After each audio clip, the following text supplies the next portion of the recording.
All right, good evening, everyone. Welcome to the Placerville City Council meeting. It is 5:05, and I'm going to call this meeting to order. Please rise and join me in the Pledge of Allegiance.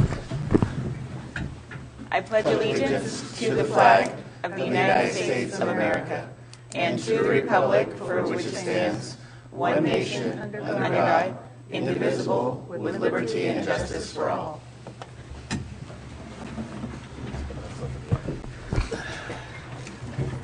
Thank you. Regina, could we get a roll call, please? Councilmember Borelli? Here. Councilmember No? Here. Councilmember Thomas? Aye. Vice Mayor Saragosa? Here. Mayor Taylor? Here. Thank you. All right. Sorry. That brings us to item 3 on the agenda tonight, which is a Veterans Day proclamation, and it's my honor to read this. A proclamation of the City Council of the City of Placerville commemorating Veterans Day 2022. Whereas the United States military is the strongest, most capable fighting force the world has ever known, the brave men and women of our Army, Navy, Air Force, Marine Corps, and Coast Guard demonstrate a resolute spirit and unparalleled commitment to defending our nation and preserving the American way of life we hold sacred. And whereas Veterans Day began as an Armistice Day, a holiday commemorating the end of World War I on November 11th, 1918, and was established as a national holiday by presidential proclamation and congressional resolution in 1954.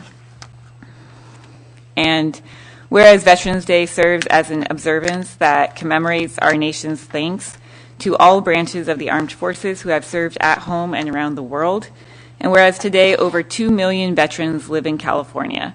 Among them are men and women who served in World War II, the Korean War, the Vietnam War, the Persian Gulf War, and our recent wars in Iraq and Afghanistan, as well as various smaller engagements and peacetime deployments. And whereas it is the men and women of the United States Armed Forces, along with their families, that make immeasurable sacrifices on the battlefield and the home front to defend our freedom and protect this great land. Now, therefore, I, Kara Taylor, Mayor of the City of Placerville, do hereby proclaim November 11th, 2022, as Veterans Day in the City of Placerville. May we come together as a community and as a grateful nation to recognize and honor our United States veterans who remain the only superpower capable of safeguarding equality and freedom in the world today. Thank you.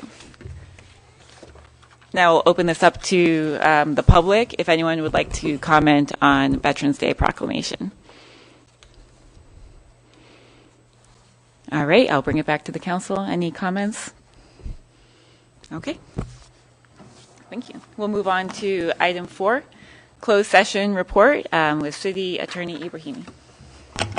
Thank you, Mayor. The council did meet in closed session on 2 items. Before going so, we asked for public comment. There was no member of the public to provide comment.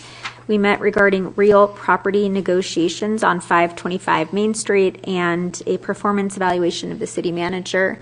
There is no reportable action on either item. All right, thank you. That brings us to item 5, adoption of the agenda. So moved. Second. All right, we have a first and a second. Can we get a roll call? Councilmember Borelli? Aye. Councilmember No? Aye. Councilmember Thomas? Aye. Vice Mayor Saragosa? Aye. Mayor Taylor? Aye. Thank you. Item 6, brief comments by the City Council. And we'll start with Jackie tonight.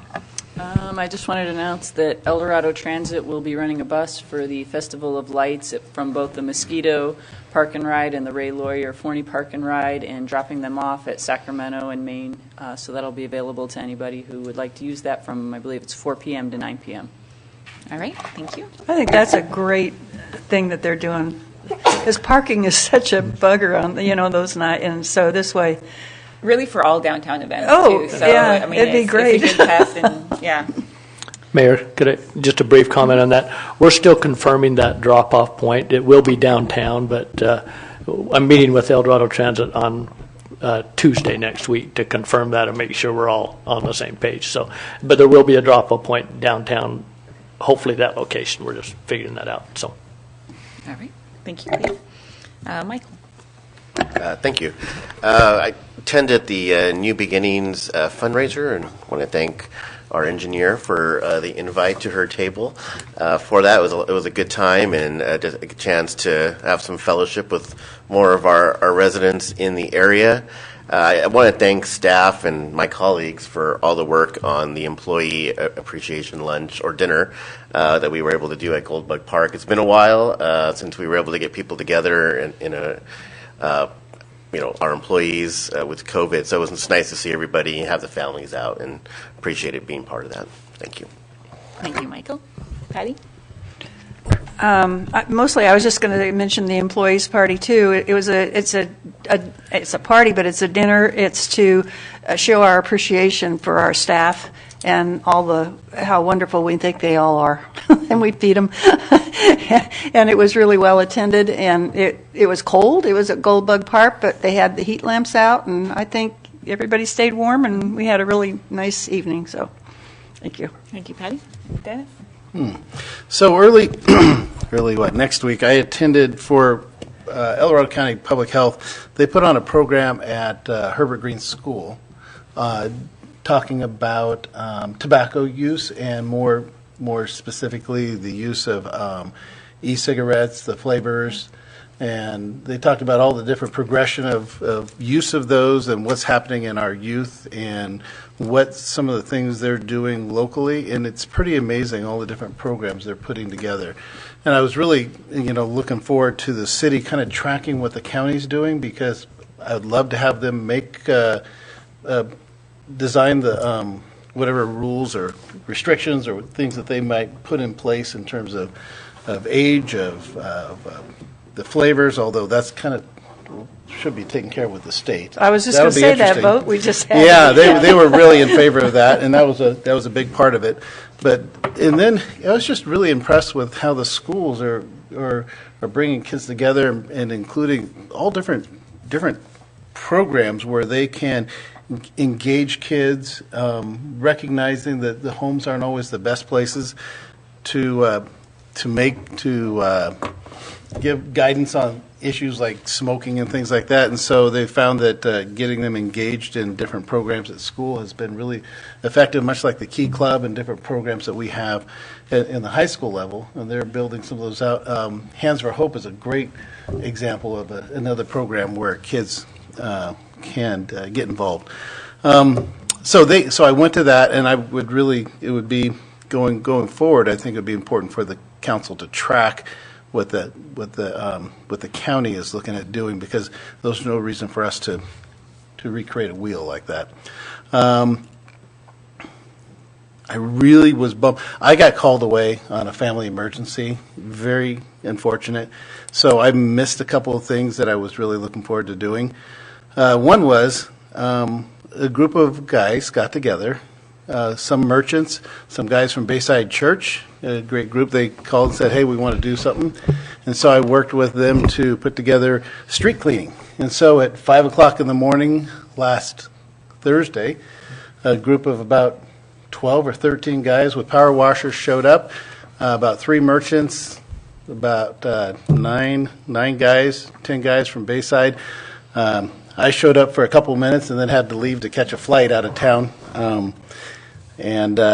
I was bummed because that's always a fun time. They did a great job, the streets, and they did the ceiling most of the ceiling inside of the parking structure, and it's amazing. You can go through and see what was clean and what's not, and it's just amazing. So they did a great You have job. to call them back. I know, right? I think they ran out of time because people start showing up and they don't want their cars washed, I guess. So that was really a great thing they did. All no charge. John at Old Town Grill made breakfast for all the guys that showed up, and it was really a great time for just people to come together and do some great things downtown. So I was glad to be a part of that, at least in the planning phase. And then I was really disappointed I missed the city employee, because we have a great staff. There's no question about it, and just to be able to give back to them a little bit and serve and help out is important to me, and I was really bummed that I missed that. Well, Nick and Cleve took over your positions. I know. Yeah, hopefully Nick didn't mess that Nick up. did a great job. Okay, good. That tri-tip was nice, medium rare. It was perfect. So. All right, good, thanks. I was a little concerned, I'm not going to And then, and of course, I missed the thing Friday night too. So, any rate, that's the end of my report. Thank you. All right. Thank you, Dennis. I attended the staff party as well, and it was, after not being able to do that for several years because of the pandemic, it was just really nice to see staff in person again and to see people coming together again and being able to appreciate them, which was long overdue that we, showed our appreciation to our staff. So that was fun. And I attended a meeting with merchants and the organizers of Festival of the Lights last week, and you were also there. I was there. I'm not going to get too into that because we're having a presentation on that a little bit later on the agenda. But it was a great meeting, and Festival of the Lights sounds like it's going to be quite the night downtown, so I encourage everyone to check it out. I attended the grand opening for Elder Options as they moved into a bigger place. Jackie No is also with me at that. On Main Street, and it's just always great to see our nonprofits growing and expanding, especially when they provide such critical services to the region. We're lucky to have organizations like Elder Options here in Placerville.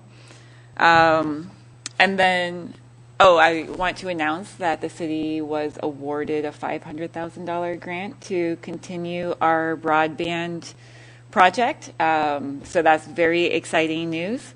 And this is the last meeting, the only meeting in November, so I want to take an opportunity to wish everyone happy Thanksgiving. So, all right, with that, we will move on. We have a couple of presentations tonight.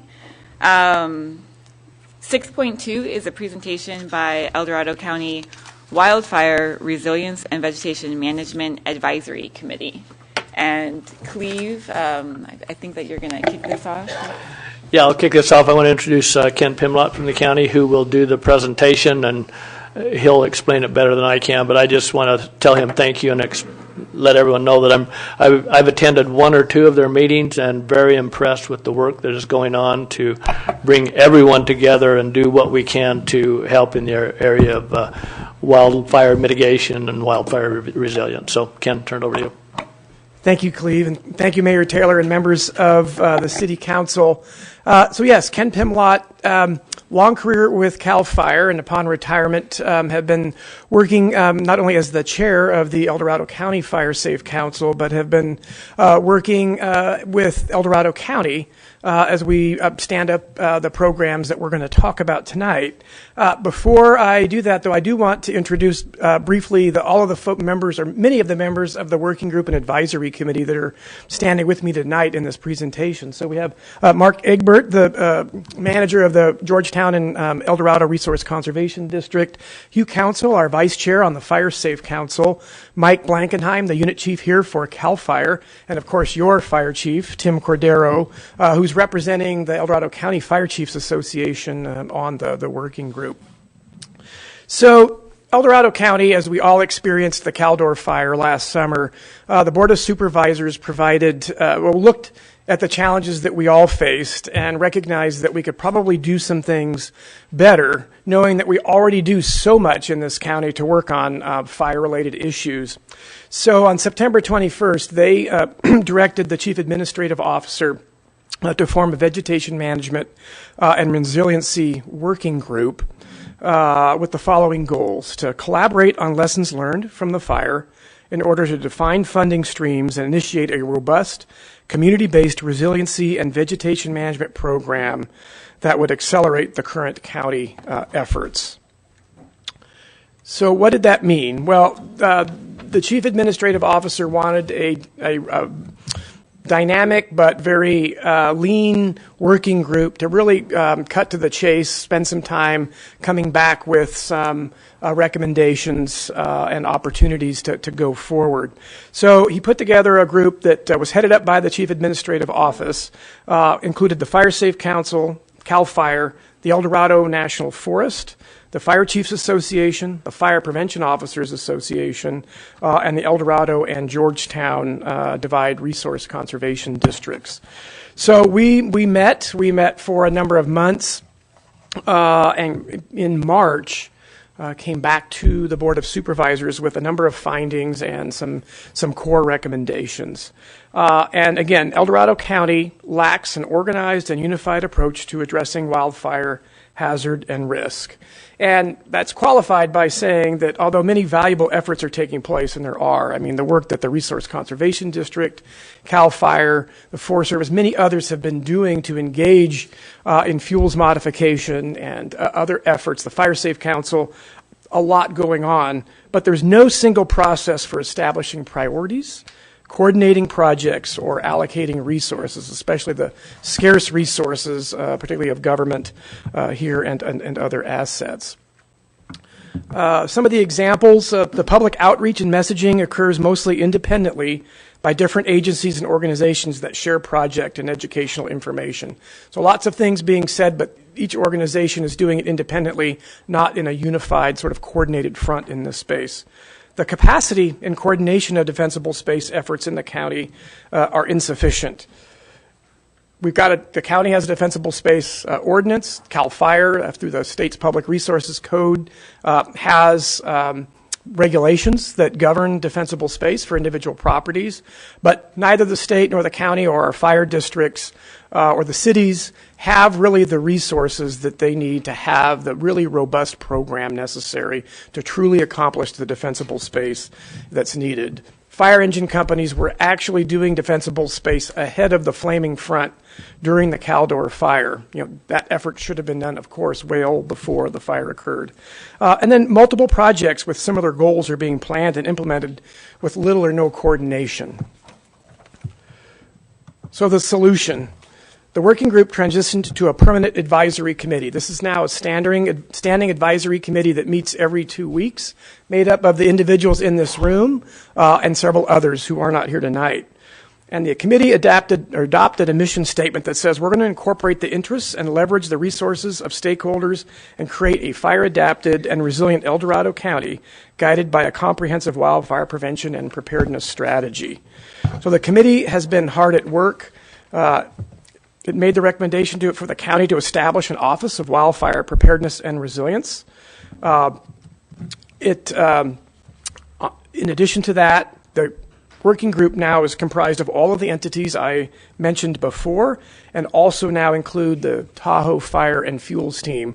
One thing that the Caldor fire taught us is that fires now don't stop at the Sierra Crest. And so although the Tahoe Basin oftentimes is looked at independently for the fire and resource issues that it has, clearly we are in this all together. So we have brought in a member from the Tahoe Fire and Fuels team so we can coordinate efforts across the landscape in El Dorado County.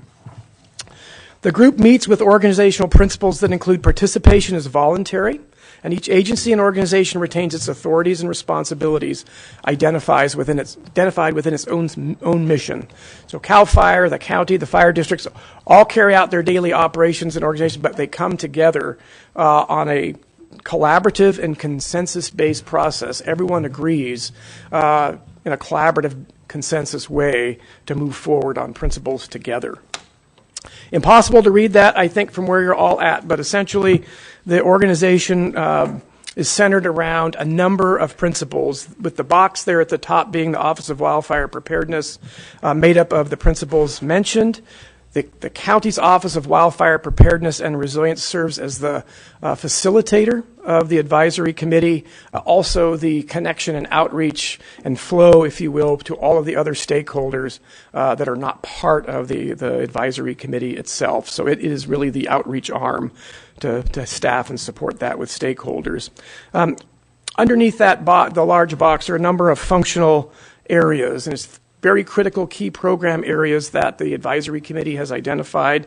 That includes working on various policies, planning activities, bringing many of the planning efforts that are happening in disparate activities around the county, bringing those together so they can be coordinated, coordinate funding, coordinate activities with between the Western Slope and the Tahoe Basin, public outreach, and managing data. Progress to date, we've hired a fire safe coordinator position through a contract with the Resource Conservation District. Maya Davis works between supporting Fire Safe Council, Resource Conservation District, and county priorities to truly have more outreach and engage, bringing communities together and providing information on critical resources. El Dorado County has applied for a FEMA hazard mitigation grant.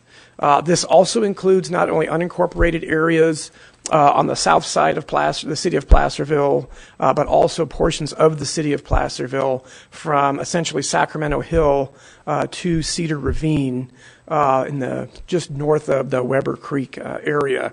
This right now is a pilot program that will involve defensible space and home hardening assistance for up to 525 residents within this focus area. Currently, a $25 million grant opportunity that is being moved from the Office of Emergency Services, the California Office of Emergency Services, to FEMA for consideration. And we hope within the next several months to hear word from FEMA that we hopefully will be approved for that project, and lots of work to come there. The county's moved its defensible space program into the new Office of Wildfire Preparedness. It's established the county surveyor's office. The GIS program there is the data hub for the county. So we've got governance bringing together all of the various agencies to have one place to put our data and provide maps and coordinate those activities.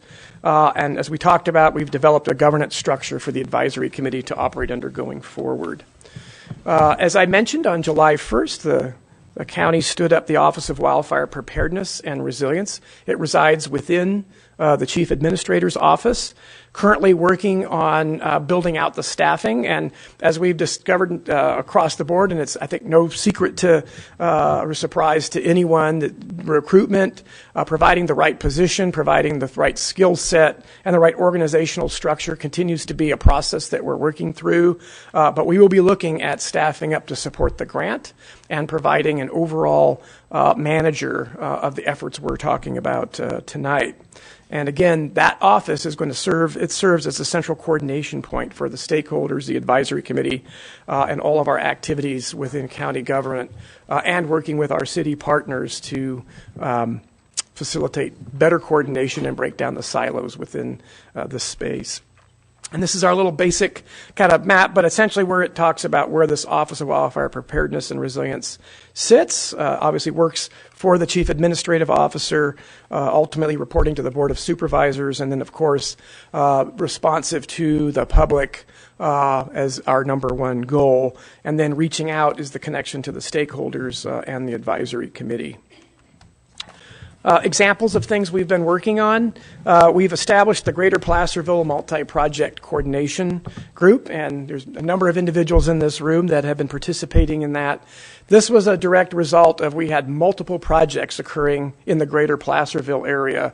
The Transportation Commission, our local fire safe councils, the Resource Conservation District, and the county, all proposing projects and different efforts independently of each other. And so this has been really the first test of and a testament to how we can come together and start coordinating outreach, project activities, messaging, all the things on the ground to really leverage all of our efforts and do it in a unified way.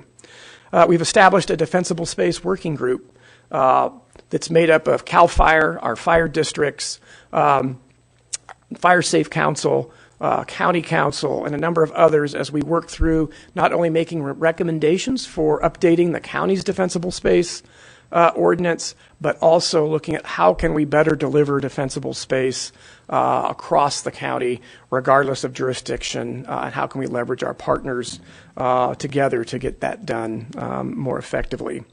And we're working with county roads to coordinate fuels reduction projects along road right-of-ways. Another challenge that we've discovered in this has been that the County Roads Department has been receiving grants and working on its road maintenance program, and many of those areas are also touching communities and areas where our local fire safe councils and others have received grants to do very similar work in the same location. So we're now identifying overlaps and gaps in all of these efforts. We're amending potentially project scopes if necessary so that we can leverage all of the funding we're getting and cover the maximum amount of ground without overlap, and then together preparing outreach and messaging so the community understands all of the work that's going on around the county, and they're seeing it in a coordinated fashion.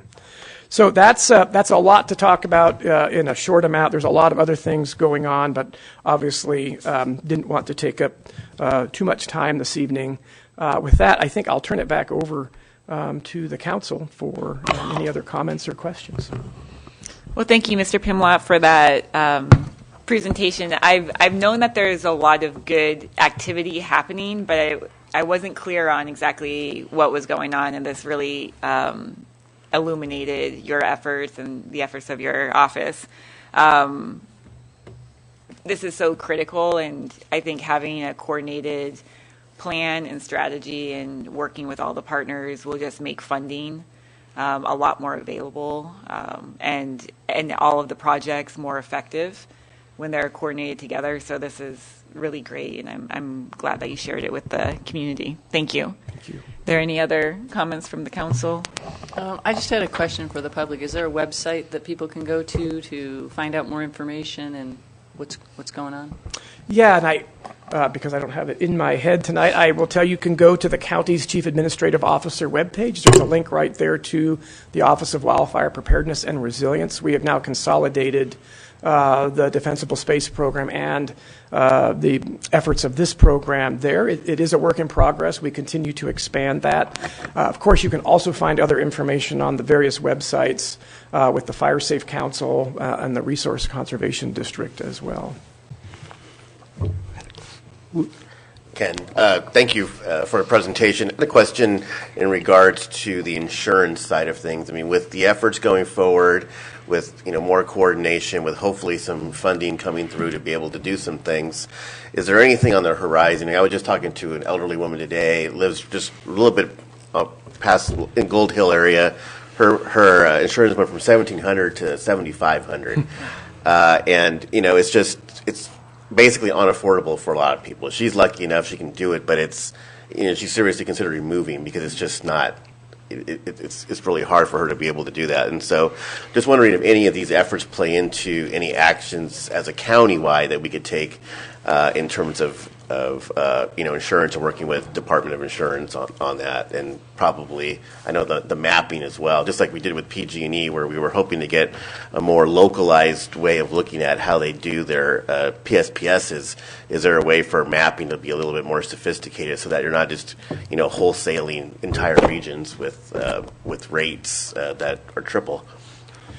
Yes, two things there briefly. Obviously, with Insurance Commissioner Laura's recent directive to look at efforts that homeowners are doing on the ground to help evaluate insurance or whether they're going to receive insurance or not and what those rates are, that plays a big factor in this as we are building out better information, as we are collecting. Our goal is to collect all of the current project information, whether it's a Resource Conservation District managed project, CAL FIRE project, or through the Fire Safe Council, the El Dorado Irrigation District, wherever that is at. We are overlaying that into one data set, and we are building a tool that will be outward facing so that individual property owners, community members can look and see where these projects are. But planners and project proponents will have a deeper access to this and be able to plan projects and get the behind-the-scenes data on all of this so that we can truly have it all in one place. And then we can sit down, whether it's the insurance industry or others, we have the ability now to get much more refined data, and hopefully that provides them the information they need to make better decisions and take into consideration the work we're doing on the ground rather than a broad brush approach to looking at fire behavior models and maps from a much higher level. Great, thank you. I appreciate that, Ken. I'm just going to make a gratuitous plug here. This was actually our Supervisor District 3's brainchild to bring this forward. She actually drafted this and brought it forward to the Board of Supervisors, Wendy Thomas. And I'm really proud of her for doing that. It started off as her idea, and you guys have taken this and just ran with it and done just some amazing things. Am I correct in saying that this is the first of its kind of such a complex program in California? when we started putting this together, we realized that there was really no other model in the state where this is being done. We started shopping around, making phone calls. Other counties have been struggling with a similar issue. Everyone's trying to, with the amount of funding available, with the risks that we're all experiencing, every county government is standing up and saying, how do we realize we need to get more engaged. At the end of the day, when we lose a community like Grizzly Flats, the county's responsible, or the city. The municipalities ultimately bear that responsibility to get these communities put back together. And so at the same time, the county said we need to step up and take more ownership in the beginning to help guide this so that we can have better planned communities. We can ensure our defensible space is done. We can ensure that we're building to the wildland urban interface building standards that are required. There was no real model at a county level to see how we could organize this because it really wasn't happening. So yes, El Dorado County truly is leading the way. We're learning along the way. Others are doing the same, and it's been a good process for all of us. As a matter of fact, next week we will be presenting at a 2-day workshop hosted by the California Office of Emergency Services on lessons learned, and we will be showcasing the mitigation efforts that El Dorado County is doing in response to this kind. We are so fortunate to have such well-qualified people to lead this effort in our community. I really appreciate the work that you've done. Some of it's volunteered, and we have a lot of staff and from different agencies that are showing up to participate. And I truly, this $24 million that's being considered, that wouldn't happen without this group. No, there wouldn't be the capacity. One, the expertise to put the project together, but two, the capacity to see this through from the end. And I really have to add, it's been sitting down with the city and with the fire chief and with the RCD. Everybody's come together to figure out how do we put something like this together, because it's going to be a heavy lift. $25 million to home harden and do defensible space in one community. It's a pilot program, which means we are one of 5 counties that are implementing this brand new type program. Yeah, and this is really to protect a fire from coming out of the Weber Creek Canyon and sweeping over this ridge right up here into Placerville. Correct. Obviously, Placerville, you can divide it sort of up into quadrants, and so there's been a lot of effort to try to look at the entire perimeter and within to armor that, if you will. And we couldn't do it all with this project, but this was to plug in a piece in that sort of southern area above Weber Creek, but it's plugging into other projects that are occurring with the fire safe councils and the resource conservation districts. So when you step back, we will be able to show that it's not an independent project, but it's part of all the tools in the toolbox, really preventing and making El Dorado County, or particularly Placerville, the greater area, more resilient. I think we're very fortunate to have you guys leading this effort, and I express my appreciation. So thank you. I just want to add my thanks, too, for this program.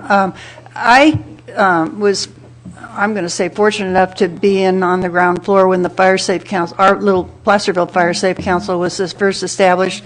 And I know that we were blessed to have a few retired folks like you that had knowledge, and they've been presenting some of the very things that you guys are presenting now. And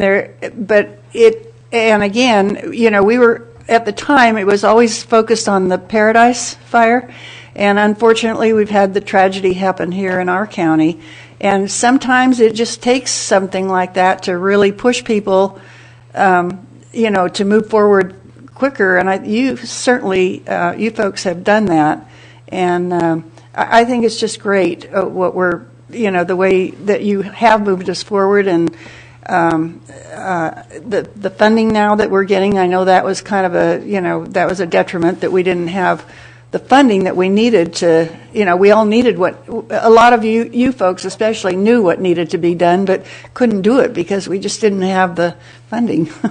So, but anyway, I thank you, and my retirement from here, I've been asked to join the Fire Safe Council, so I will be participating. Outstanding. Thank you. But thank you. Thank you. All right. Thank you, Ken. I'm going to open this up to the public, and questions may arise, and I may call you back to the podium if that's okay. You got it. I'll be right there. I'd like to open item 6.2 up for public comment. If anyone would like to make a comment, please step on up to the podium. Ken, 25 million instead of 10 million? Hot dog. Thank you, Ken.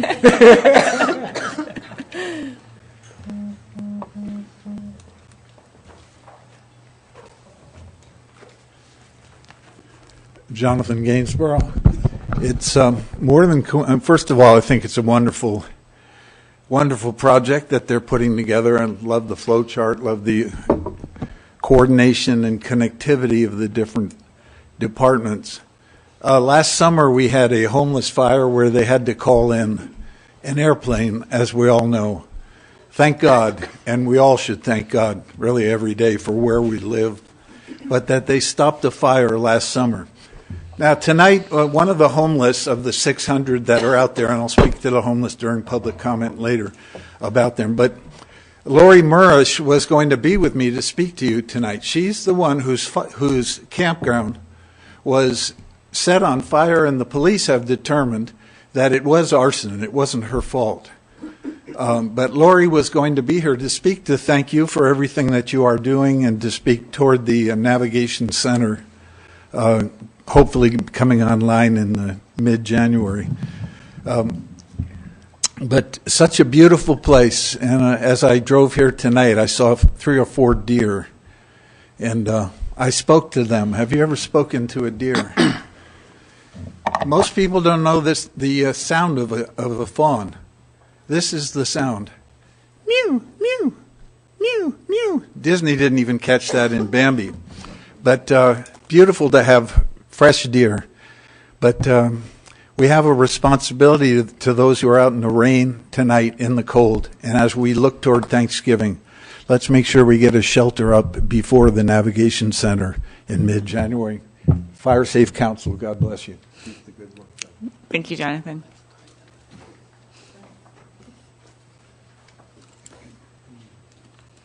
Hello, I'm Amira Godwin. I live in Placerville and a media artist.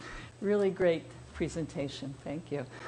I received a grant recently as an artist to do a piece about fire called Fireland, Knowing the Territory, based around the impact of Caldor and the impact of climate change. So I would just love to learn more about the project, about the organization as it rolls out, and how the arts can be part of public outreach as a call to action for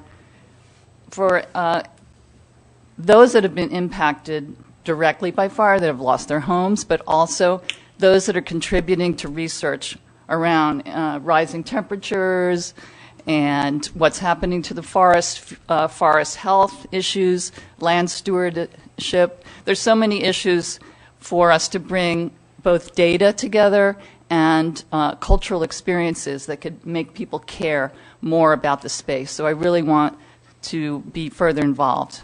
Thank you. Thank you, Amira.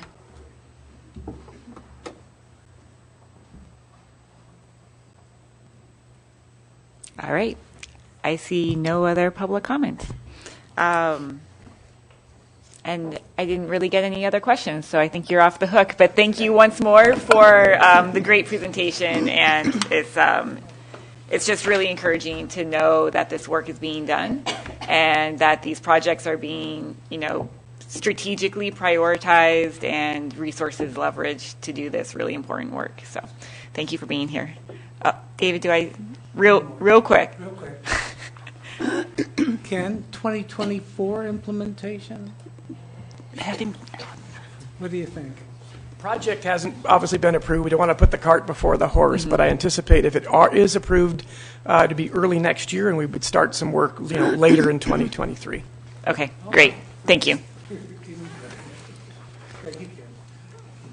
All right, we will move on now to item 6.3. This is the Festival of the Lights sponsor presentation. And Mr. Morris, do you want to introduce the sponsors or this item? Yeah, once again, I'm just going to invite Al Soto and any of his group that would like to come up and do this presentation. I asked them to come and basically introduce their plans for Festival of Lights this year, and then for council to be able to ask any questions if you have any. So Al, I'll turn it over to you. And Al, just so you know, I don't know if they told you the pictures you sent me earlier. I do have them to put up on the great. screen if you would like to. Yes, So- my brother will probably refer to them, and I've got members of my team that I'll refer to, and but I did just create an opening statement that would be something of an opener, and so I wrote it out, so I'm going to read it, if that's okay. On behalf of the entire Placerville Festival of Lights tree lighting team, we want to thank you, Mayor Taylor, and our City Council inviting us to present some key production plans that are in process that we believe will make this year's event the most memorable for our community and favorable for our Main Street merchants. It was in 2019 that we were asked by the City Council 5 weeks prior to the event if we could help with this event. 5 weeks. That was a successful event with many of the people and the staff working really hard, as well as our merchants, to fulfill that. But a moment that I will never forget is standing on a cold evening after the tree had been lit, and Councilman Michael Saragosa shakes my hand and tells me how awesome it was, and did you hear the people and the families in the street singing in one voice? We went from that moment right into COVID and a terrible pandemic that hit our world, and in 2020 we did a live stream event which continued with our great tree lighting tradition, and we did it on live stream. And an amazing thing took place. Every year we've been able to elevate our ability to serve in creating a greater tactical capacity and partnering with our incredible city in making this event one to remember. Let me give you a few examples of this. First, we were given oversight by Jerry Zeller, who has been an incredible leader and a resource in helping us navigate all the necessary elements that have to be completed in making this event one for our community of all people to be involved. Second, my brother Mark Soto, who's the director of another nonprofit that's very successful that deals with wounded vets, he brought his creative genius because he decided he was going to move into our great community. And because of that, our production has gone to another level with his leadership. You could tell I'm a big fan of my brother. Furthermore, key members of our team love the sacred trust you have given us to serve our community in planning for this. And key team members such as Yolanda Romero, where's Yolanda? Right there. Yolanda, who directs all of our vendors, has been with us for 3 years on the team. Jeff and Lori Culver have tirelessly raised money for this event, spreading the message among some of our largest businesses, such as Red Hawk Casino, who has donated a $10,000 gift. They do this specifically because they love our tree lighting event and they love our city. New team members who stand with me this evening. Beth could not make it. She was sick tonight, but she's our Main Street Merchants Liaison who tirelessly reaches out to our merchants. Jim Wells, who is overseeing our volunteers. And for a second year, Joseph Moore, who works with Westside Church, who's the director of our information booths. And our newest member is Leo Bennett Kaushan, who is working with facilities on the street. I think it's important I real quickly read the mission statement that we've adopted. First, to set an atmosphere for our entire community to celebrate the wonderful awe and wonder that makes the beginning of Christmas season in our city such a unique and wonderful experience. Some people take that for granted. I've sat before you. I'm a transplant that moved here 6 years ago. I lived in a place where I had to teach my kids when they heard a pop, it was a gunshot. And that wasn't a fun thing to have to live in at times. But I get to live in Placerville. And I don't know, when the season kicks in, it's kind of a wonderful thing to experience. We want to bless our Main Street merchants and optimize their opportunity to have a fruitful season economically, as well as to show our appreciation with them. I finish my opening thoughts with this heartfelt thought. Our entire team views what you have entrusted us with our partnership with you as a sacred trust. And what do I mean by that? We serve our whole entire community, and we serve at your pleasure. The city staff is awesome. I want to highlight that she's not going to like me for pointing this out, but Rebecca Neves, who's been absolutely incredible and awesome, our chief of police, Joseph Wren, our fire commander, Commander Tim is just incredible. He's a delight to work with as well. All the staff, Cleve Morris, our city manager, it's kind of like sitting in front of an administrative Yoda sometimes. I don't know how to put it. But I say that with all due respect. He says, the stuff that comes out of him, I go, my brother and I will look at each other and said, wow, it's just like incredible. So now you will discover how we intend to let the magic begin. My brother Mark will discuss the production flow. Yolanda is here to answer any questions that you may have in regard of what will happen on the street. And Jeff and Lori Culver are here to answer any fundraising questions. But I just want you to know, we love our city. I don't make a dime from this. No one makes a dime. We just get to do it. And that's what excites us. And so here's my brother Mark Soto. Thank you, Al. Love that, man. So after the success of last year, we decided to kick it up a notch. And the idea was to be able to maximize the street and make it more open and user-friendly for the music and the concert sound environment that we're bringing in. And I have some pictures that I understand are here, if they could be shown up on the screen so you could see it. This is from last year. This was actually a picture that was taken from a lady that was riding in the fire truck with this young kid, and you could see Mrs. Santa as the snow was falling. That was a surprise that we brought last year at the finale of the event when the tree was lit and Santa came up the street. We decided to surprise everybody with some snowmaking machines, which we plan to bring back this year. So that was then. This next picture shows a idea of what the stage is going to look like on Main Street. Last year, this stage was built in front on the court steps, and what that did is it limited the exposure, not only that we could have, but it limited the amount of people that could see it. Because even though we had the screens, it was so crowded in front of the stage that people down the street couldn't see it, even with the screens.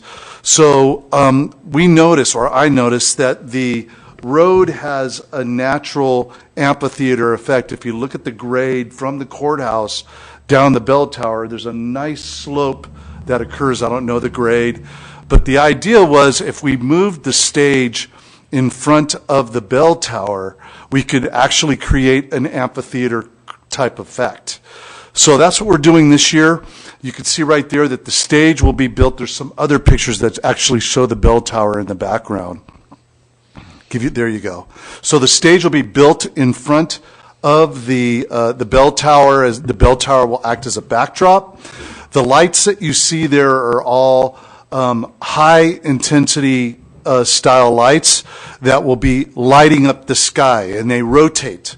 So you can imagine when the performers are on the stage and it does finally get dark, you'll see these massive strobe lights that will be lighting up the sky and really giving it a full Festival of Lights effect. The screen that you see in the back will be lifted with forklifts, and those will be lifted approximately 30 to 40 feet in the sky with a large LED screen. Now, these LED screens are basically large TVs, right? And they're built on the street and then lifted up into the sky. You can see the light boxes above the LED screens, and above that will be the speaker wedges where the sound will be coming out of. So it's not like the sound is going to be low and on the street level like we had last year. We had some concerns from merchants that were talking about it was too loud down low. So what we're going to do is we're going to bring it up higher so it'll amplify out and hopefully give it a better concert type experience with the amphitheater effect that's going to be built. This particular screen is headed east, and there will be another screen with a forklift that'll be lifted that will go west. So imagine one screen going that way, another screen going west, so everybody will be able to see it from a high level and hear it. The idea is that the roads are going to be closed at 2 o'clock, which will allow us to complete the building of the stage, and safely, I should say, because last year was kind of crazy in front of the courthouse with the road being open. It got pretty dangerous. So the idea, now that we're building it down there, it'll be a lot more safer for us, for the crew that'll be coming in. And at 2 o'clock is when we plan on closing the road and moving the LED boards and the sound up and all that. So that'll take place around 2 o'clock. This is an all-day project that we plan on starting at 7 in the morning. You can imagine the amount of work that it takes to build the stage, bring in the lights, build the LED screens, all that. Then at 3 o'clock, have time to do a rehearsal with all the bands. With that being said, when I talked about kicking it up a notch, we have several great features coming to this year's event. Not only do we have an amazing orchestra based of youth that are from Ukraine, and these are all youth that have now made it to Sacramento and trying to live as safely as they can. And I found out about them from my brother, actually, and I've had a chance to go down and meet with them and hear them. They're absolutely amazing. So imagine when this is all happening and the road finally closes, at 3 o'clock, the Ukrainian Youth Orchestra will be set up in front of the area of ambiance in the green room down on the west side of the street, and they'll start playing. And then on the opposite side of Main Street, I'm calling that Main Street East, around Clay Street, there'll be another set of performing artists that'll be playing. These are based of community artists, people from the community that will be performing. These are dancers. These are a quartet.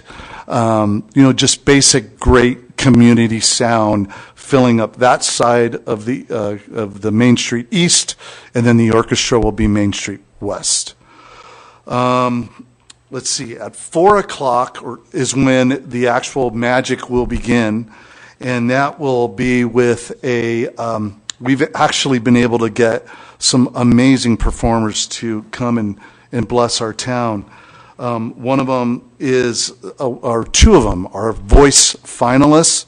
One of them actually made it to the final 12 of The Voice on TV, nationally recognized. He lives here in Sacramento. His name is Shane Q, and he will be opening up the event at 4 o'clock. And then right after him will be a local talent that was on The Voice that many people know. Her name is Jacqueline Lovey. She was a contestant on The Voice, and she will be performing with her band. She's coming with a complete band, and on this stage, she will be performing from 4:30 to 5. At 5 o'clock is when the actual magic will begin, and that's when MCs from KNCI Country Radio, Pat and Tom, will be joining or locking arms with my brother. They will be emceeing the event, and we have a bunch of treats coming for that. We have a holiday band made up of artists, musicians from all around the community that have actually come together to form a holiday band, and they will be performing on stage. They have they actually started rehearsing yesterday, and we're pretty excited about them because that band is going to be doing holiday music. That'll be a mixture of American holiday music, and then we'll blend into some traditional holiday music. We will honor our military vets. We will honor our police. We will honor our first responders at that time. We also plan on interviewing various merchants from the community, kind of putting them on the spotlight and thanking them for their participation and their sponsorship. And then as we roll into the 6 o'clock hour is when we will have the roses up on stage, and we will do the actual tree lighting. Right after that, Santa will roll down Main Street, and the snow will fall. So we're pretty excited about that. I could tell you right now, based on last year's comments and the feedback that we got last year, I think everybody's going to have a very, very good time. After that all occurs, we roll into another great thing. The idea is to keep people here. After last year, when the lights went off and everything was done, people kind of dispersed and went away. And we really want to bless the merchants as much as we can this year. So we're bringing in a fun country headline band by the name of Moonshine Crazy. They will be coming on stage from 6 to 7, and they have a really fun sound to them. They play all country cover type stuff. They got their own song. They do a bunch of Bruno Mars, Earth, Wind, and Fire. So the idea is to have people sticking around, enjoying the stores, eating, just making a fun, festive event, and have people basically dancing in the street. And then at the end of it all, at 7 o'clock, is when we finally end up wrapping it up, tearing down the stage, tearing down everything. We hope to have everything out of here by 10 o'clock at night. So that is the Festival of Lights. We're very excited about it. Al, do you want to have Yolanda? Yes, Yolanda, if you could just come and talk about how we're serving the merchants.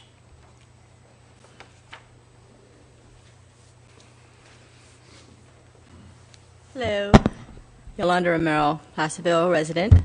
Part of my job is to help bring vendors to the Festival of Lights. Not vendors who compete against our merchants to assist in the festivities in a way that brings them closer to the shops. We have food vendors, not too many artisans. We have a lot of sweet vendors this way. For Festival of Lights, I see more sweets for the kids and the families, and there's food. We have people up towards the east part of the courthouse between Bedford and Cedar Ravine, but we also have the same type of vendors from Bedford to Sacramento Street. So whichever direction they want to go, there's going to be the same type of, foods and goodies available for them to take part in. What we're doing in the morning is we are going to be serving our merchants breakfast burritos made that morning by yours truly.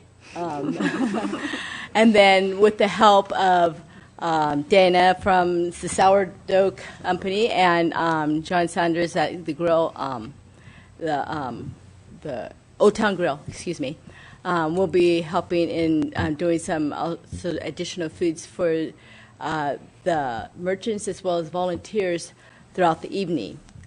In addition to myself, I will also be serving the merchants and volunteers.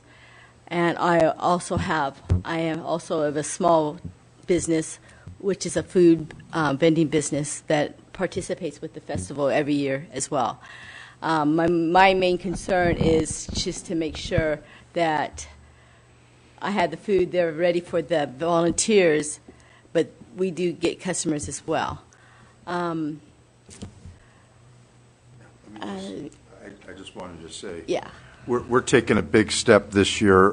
One of the number one things is a lot of the merchants said they don't have enough people to work, and they can't give breaks and what have you. So we're actually going to be feeding them and their staffs a meal in the evening. We are going to have 16 hospitality ambassadors that will be dressed so that the chief knows they're not just people that are shouldn't be there. They're going to be wearing tuxedos with their spouses or whoever the partner that they're teamed with, and they will be greeting people on the street. And so part of it is they work with Beth, as Yolanda and others, so that we could serve our merchants really, really well. And then already we're getting some requests for volunteers with some of our shop owners, and so we're also providing volunteers to help them with that. And so it's pretty diverse. When my brother says we got local talent, I've never seen it before, but we're going to have a belly dance group that's going to do Christmas belly dancing. We are going to have a couple of food trailers within the town hall parking lot to be able to have just like a food court as well. Our main concern is to provide help to the restaurants with the food trucks. It's going to be Holy Grail Barbecue as well as myself to help relieve some of the long lines, not really to take away from them, but just to help the customers to be able to get fed quickly. Because sometimes I noticed and was told to me last year is that, well, we waited in line for like 2 hours, but nobody would get up, you know. It's like, can we go eat? There was not that much for them to do. So we brought in another food truck for the following, and John Sanders is going to also come out into the street. Probably the public house will also be there. We'll have the Kiwanis Club, the Lions Club, the Placerville Rotary Club. We have the VFW Post 2, I think it's 2086 there. We have the El Dorado Junior Cougars and Cheers. We have, so many to think about. So many clubs that just call and just all of a sudden it's just like, hey, we want to be part of this. Fine, let's get you on the street. Don't know where, but we'll let you know, you know. As you drive in, park there, park there, park there, park there. No, just kidding. But it's going to be very intense. There's going to be a lot of kids' activities as well, from the church groups. We have Baysides. We have also Cold Springs Church coming in.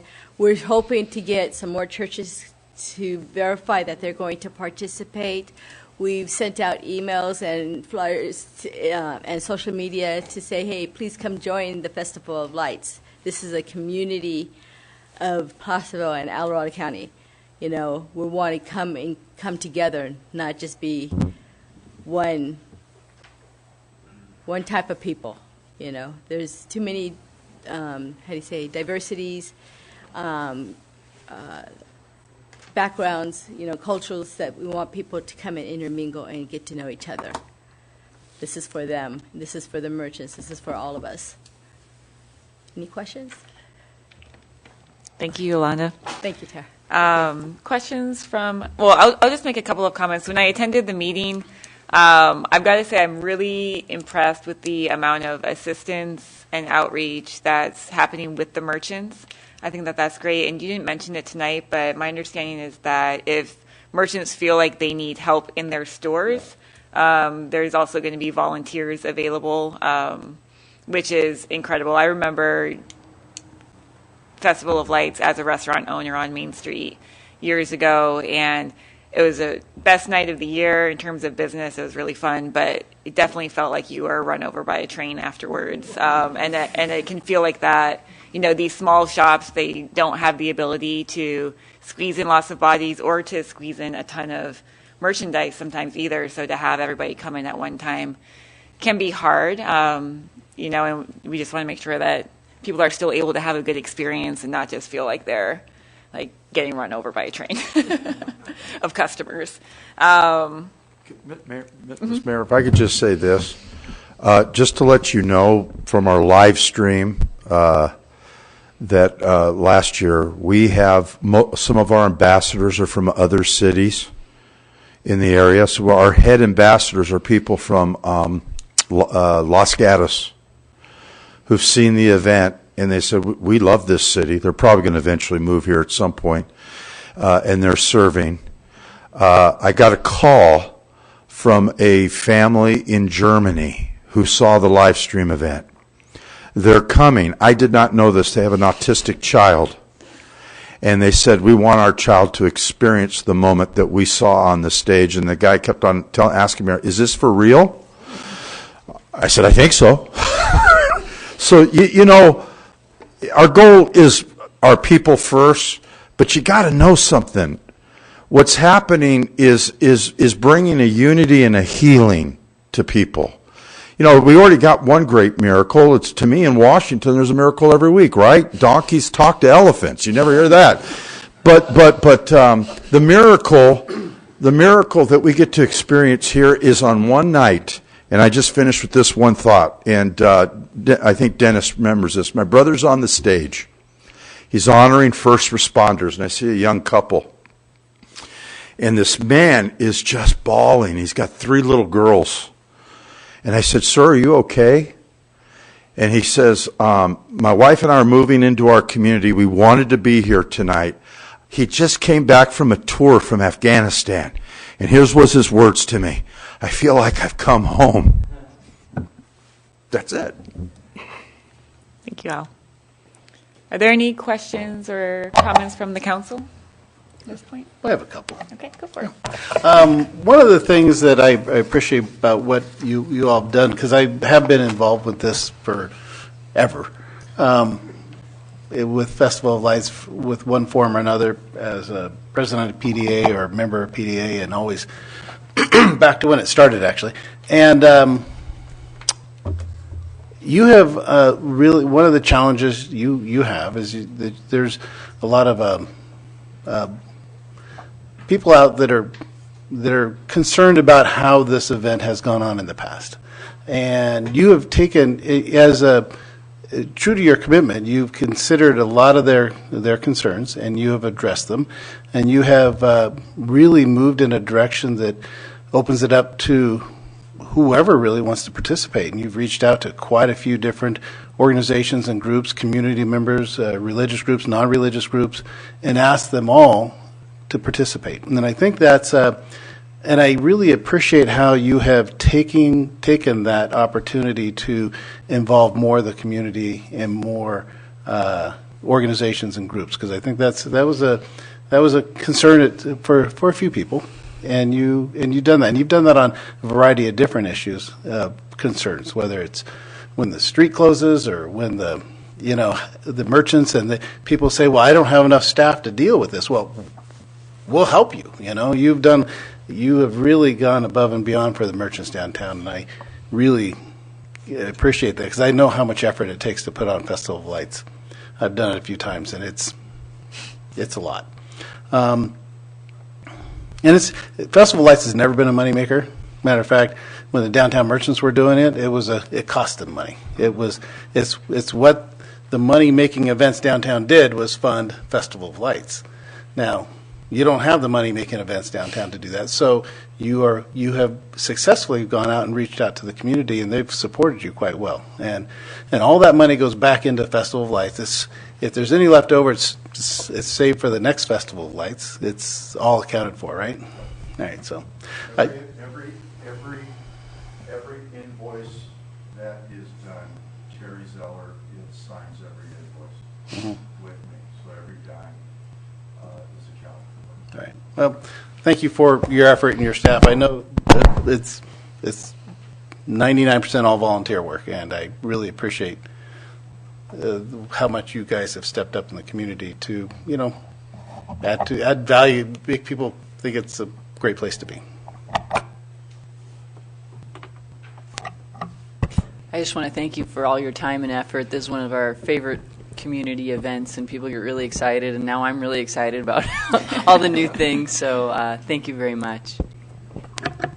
Yeah, same. I mean, thank you, Stoto Brothers, for the work that they're doing on behalf of the community. It's been great. I mean, 2019 was a challenge because we had a short amount of time, and you guys really stepped up, and we've just gotten sort of bigger and better, and learned from just how to make this so that it's as inclusive as possible and sounds well and looks well and all those things. So I'm really looking forward to it. I'm going to be a volunteer that night as well. So, anything that we can continue to do to help, I think, save for my colleagues, we're willing to do that as well, and just want to express our gratitude to all the volunteers that are helping. Well said, Michael. I think my colleagues have pretty much expressed our feelings, all of us, and we're just really ever grateful for all that you're doing. I can hardly wait. I do want to open this up to the public in case there's any questions or concerns that our residents would like to share with us while you're here, and I may invite you back up to the podium to touch on some things. Thank you. Paul Godwin, Placerville citizen. Yeah, it sounds really exciting. I attended the event last year, and it was really great. So this sounds like it's going to be even better on steroids. And I'm definitely curious. I don't know if I missed. I stepped out for a minute after the fire presentation, and I don't know if I missed how it's actually getting paid for. And if you want to, yeah, okay, great. And then I might have. Actually, you know what? Let's do public comment, and then we'll deal with all the questions. Okay, at the end. great. So the other piece I was going to say was that.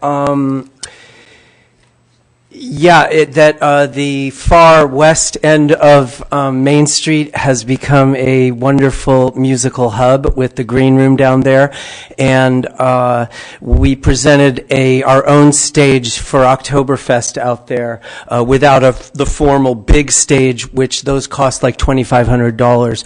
Now with the weather, what we would expect for the tree lighting. We couldn't do a stage like that on the ground.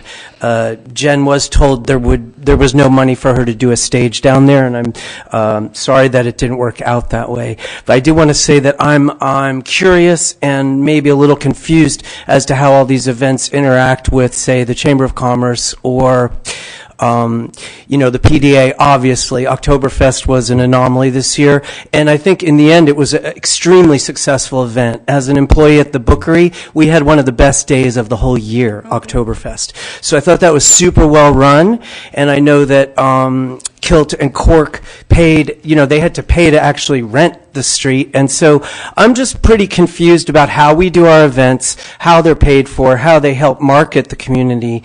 And so that would be the rest of that comment. And thanks a lot. Sounds like it's going to be really exciting.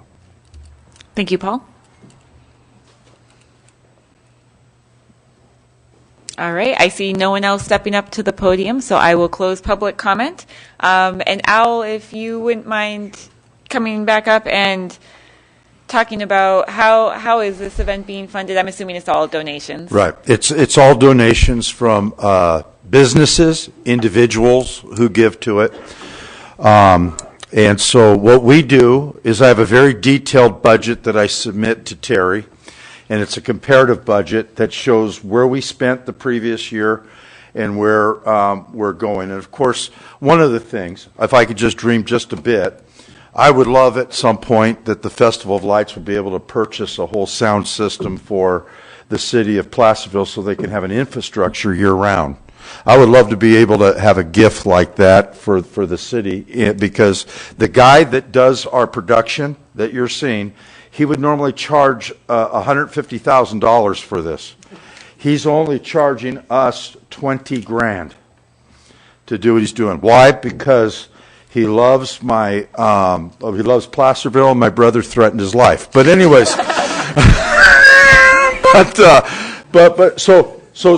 so yeah, old school.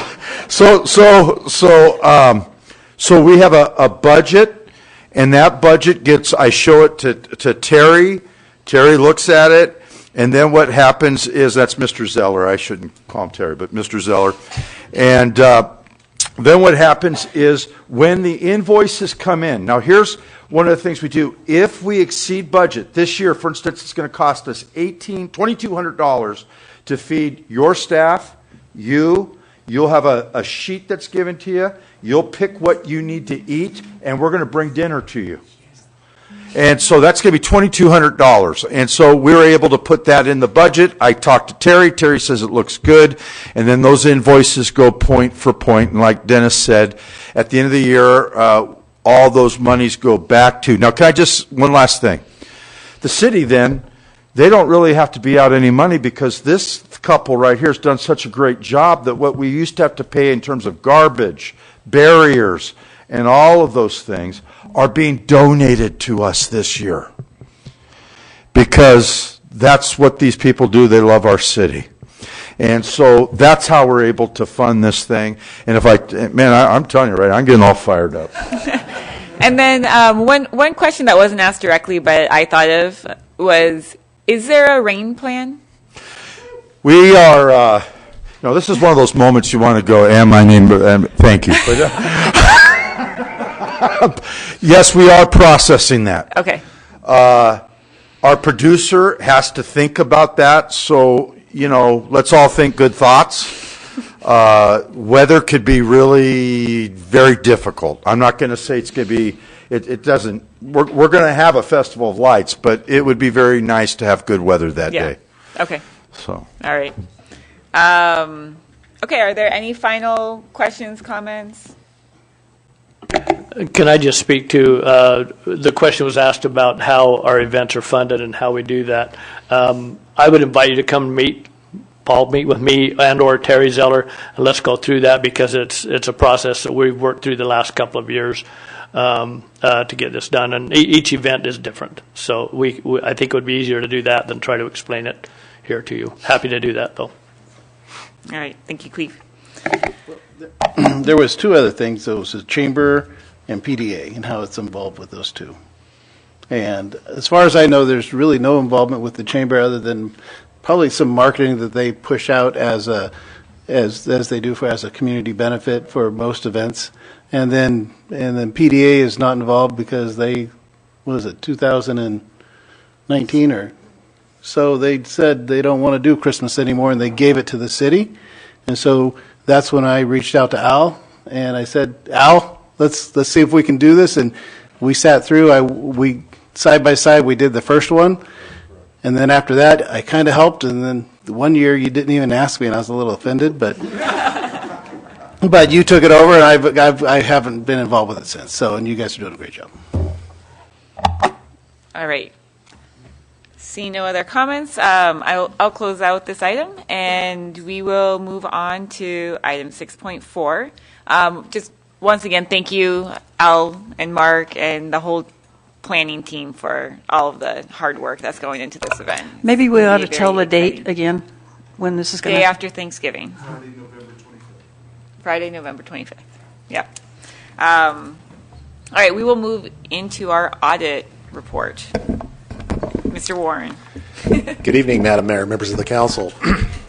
Tonight we have both your year-end and single audit for fiscal year 2021, and we do apologize. This report is a little late than normal. However, we have very good news for you. So tonight we have Andrew Roth, CPA partner with the Poon Group, and he will present both reports by phone, and Terry's helping me with coordinating that. So with that, Andrew, if you want to go ahead and kick it off. Sure. Good evening, Mayor and City Council. Sorry for not being able to be present tonight, but I kind of wanted to go through a presentation of the financial statements, the single audit report for the fiscal year ended June 30th, 2021. So some items we're going to be going over through the presentation is our scope of work and timing. There's some required communications that I'll be communicating, and we'll be doing an overview of the financial statements, some key financial indicators and pension and OPEB information, and then providing the audit results. Next slide.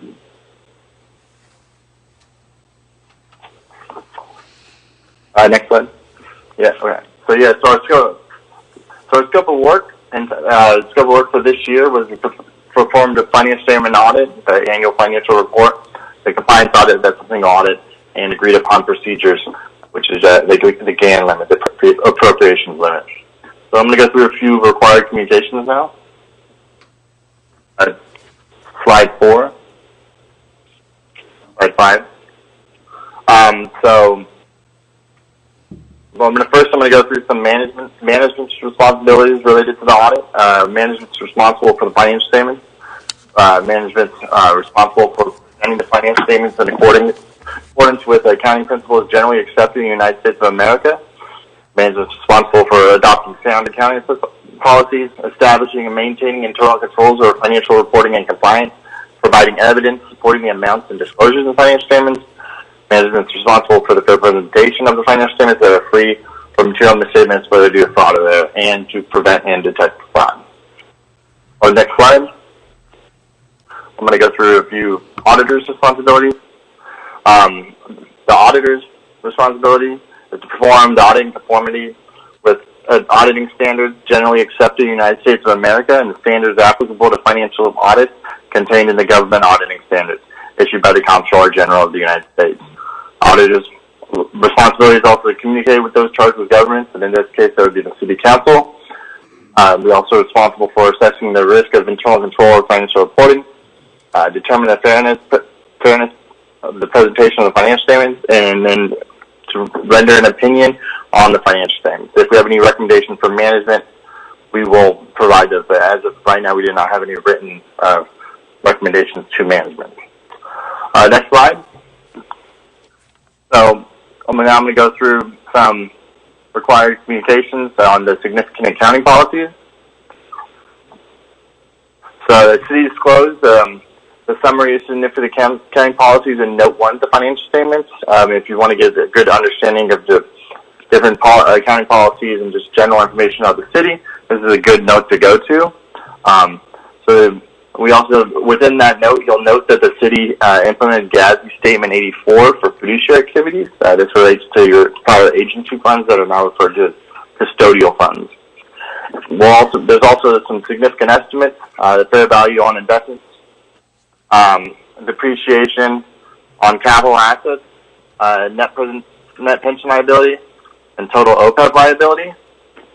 Next slide.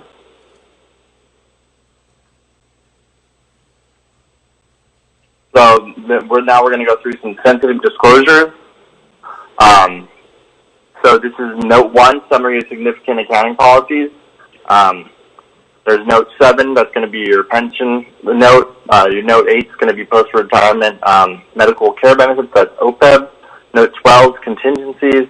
Note 13, the PPSA limited obligation of revenue bond defaults. Note 14, that's going to be your prior period adjustments related to the implementation of GASB 84.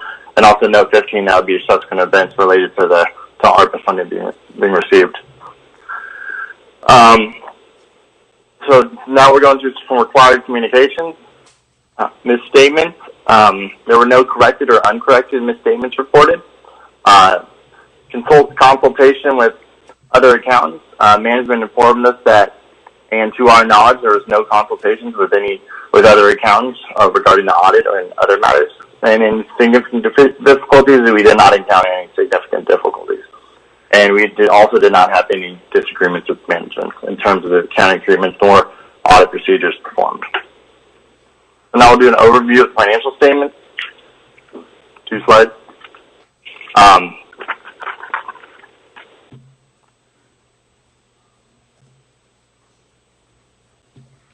So now this is the government-wide financial statements. This is your summary statement and net position. This is your government activities and business sites. So the overall assets of the city at June 30th, 2021 was $153 million, about $153 million. Your deferred outflows of resources was about $4.6 million. The liabilities of the government-wide financial statements is about $77 million. And then deferred inflows of resources, $1.1 million. So the overall net investment in capital assets, this would be your capital assets net of debt, was $78.9 million. The restricted net position of the city was $14.4 million, and as of right now, the city had an unrestricted deficit of $13.8 million. This is mostly related to the pension and OPEB standards, which added the pension and OPEB to the financial statements. Next slide. So now we're going to go through the summary of statement activities.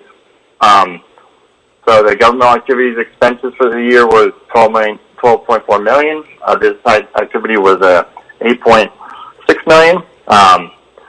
Program revenues, so charges for services for the government activities was about $1.6 million, and business side activities was $9.1 million. Operating grants contributions the city received was about $850,000.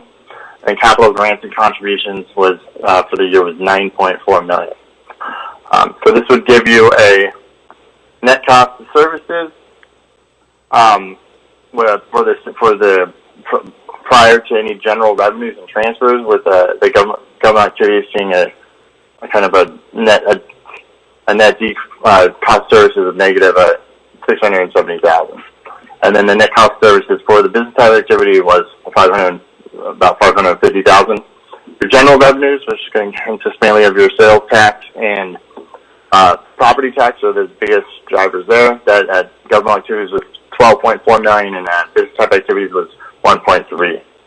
And the transfers was about $50,000 between funds. So, at the end of the day, the change in net position for the government activities was $11.8 million, and business type activities was $1.8 million.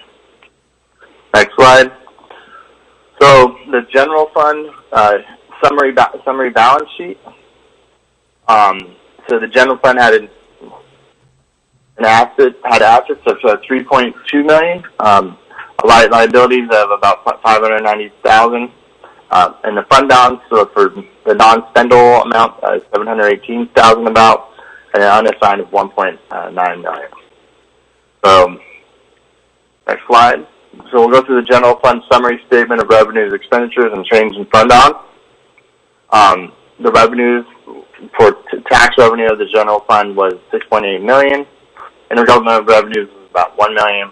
Charges for services about $370,000, and miscellaneous revenues was $1.3 million. The expenditures for the year for the general fund were about $8.5 million. The $2.7 million at general government, public safety of $3 million, $630,000 for highways and streets, community development $705,000, and parks and rec at $1.3 million. And then there was net transfers out of the general fund of $245,000. Then the change in fund balance of the general fund for the year ended June 30th, 2021 was $760,000. And that surplus was primarily due to your sales tax being $690,000 more than we anticipated. Remember, this is right in the depths of the pandemic, and we actually forecasted a decrease, but with some good luck and decent COVID numbers, we were able to actually increase our sales tax. So now we'll get into an overview of some key financial indicators and pension OPEB information. So the government activities net cost of services to tax revenue next slide for the fiscal year ended June 30, 2021 was about 5.4%. This is kind of the city's ability to return pay for the expenditures through your charges for services, your operating grants and contributions, and your capital grants and contributions. So at 5%, this typically the program revenues are typically ones that we are able to change, and tax revenues are typically more leveled out. So this is a better ratio. This is a good standard for a ratio for the city. The next slide. This is the general fund reserves, the available fund balance to the annual expenditures. So the general fund's reserve ratio is 23.18%, and the GFOA states the reserve standard typically about 20% is the best practices. Next slide. So this next slide is going to be the pension note. So the net pension liability for fiscal year ended June 30, 2021 was about $12.7 million. For the miscellaneous plan, $8 million for the safety plan, and total $20.8 million. The funded ratio, which is going to be the fiduciary net positions divided by the total net pension total pension liability, which would show you the funded ratio. That's about 63%, and it shows below here. It says if you were to go, the discount rate would go up or down a percent. You see the change in the sensitivity. It would go up and down. So, next slide. For total OPEB liability, we look at the discount rate sensitivity. We look at for two items. We look at one that's going to be your discount rate similar to the pension, return on investments, and then also then the healthcare trend rate, which is if healthcare costs were to go up and down a percent, you'll see the difference. So if healthcare costs went up, if the percentage of healthcare costs went up, then it would go up, and total OPEB liability, and if it went down, then it'd go down. Next slide. So for the audit results, so this is the main part of the final part of the audit. Next slide. For our opinion, we issued unmodified opinions on all opinion units. This is a clean audit opinion. This states that the financial statements are fairly presented in all material specs. Accounting policies were consistently applied. Estimates are reasonable, and disclosures are properly reflected in the financial statements. Other results, we did not have any disagreements with management. No material weaknesses or significant deficiencies were noted in internal control of financial reporting, but no accounting issues were noted, and there were no inappropriate activities noted. So the next slide will be the audit results for the single audit. And also, we issued clean opinions. These would be unmodified opinions for the internal control of financial reporting and compliance and other matters, as well as the compliance for each major federal program, and on internal control over compliance. So the major program that we did test for a single audit was highway planning and construction, which was about 94% of all federal funds being received. And the single audit is your federal money. Any city that receives over $750,000 in a year has to have the single audit, and the city typically has the single audit every single year. So that in our schedule of finding and question path, no material weaknesses and significant deficiencies were reported. And apologize for the slide. I believe timing's wrong, which changed the slide. So sorry about that. But that is our presentation for tonight. Any questions? Thank you, Mr. Roth, for that presentation. One question I have, and I'm not sure if this is for you or for Mr. Warren, but what is considered a healthy funded ratio for our pensions? It looked like ours was between 60 and 70%. 100%. However, you can, because of actuarial analysis, and it's based on estimates. If you're in the 85 to 90%, that's very good. But ultimately, you're trying to get to 100%, which there were times where we were actually superfunded. The assets of the plan exceeded the liabilities. However, the actuarial analysis that stated we had a superfunded were not reasonable. So it's been a while. We were superfunded back in 2000, and since then it's declined. But it's gone up, it's gone down. In 2000, actually in your 21-22 report, you'll find that that number rises, and then we had a 6.9% return on investment loss as of June 30th, and then it'll drop down again. Okay. But we're moving in the right direction. How's that? Is that 60 to 70% funded? Is that pretty standard with public agencies, or are we below average? Yeah. Andrew, could you answer that question? I would say it's more of an average right now, especially in the risk pools. Yeah, I'd say that's about average, because the city's making the required payments that are requested by CalPERS. So CalPERS sets the rates, and then also the unfunded actuarial liability payment each year. So that's about average. So since CalPERS determines that it's very, very similar to other cities. Right. One of the things we're doing to address the unfunded liabilities, the council included in your budget 1% of salary to help pay down those unfunded, basically your credit card on the unfunded liabilities, which is about $21 million, right, as of this date. Yeah. All right. Thank you. Any other questions from council on this? All right. Yeah. This is our finance department is one of the unsung heroes of our city. They don't get a lot of credit when they are doing for road projects, they're making sure all the things are paid on time, that all the government, what would you call those, requirements and forms, and I can't even think of all the technicalities that they go into it. I know it's one of those things that kind of makes your head spin what we have to do if we have a federal grant that comes in and having to do that. And it keeps the lights on. You guys make sure everybody's paid. You guys make sure on time. You guys make sure all the projects are covered when they need to be. You keep us out of hot water by making sure that we are following the rules of, is it GATSB rules now? Yeah. What did you say? No, that's a different, GAN limits, or something different. Gatsby, yeah, Okay. Gatsby, yeah. And often you are working behind the scenes when all these projects are coming before us and making them successful, because if you missed some of your things, they could be in big trouble, and it's a big deal to get it right all the time, and you guys do a great job of that. So I just want to express my appreciation for that. And this is a testament by having a clean audit, basically, that shows that we are doing those things. So thank you.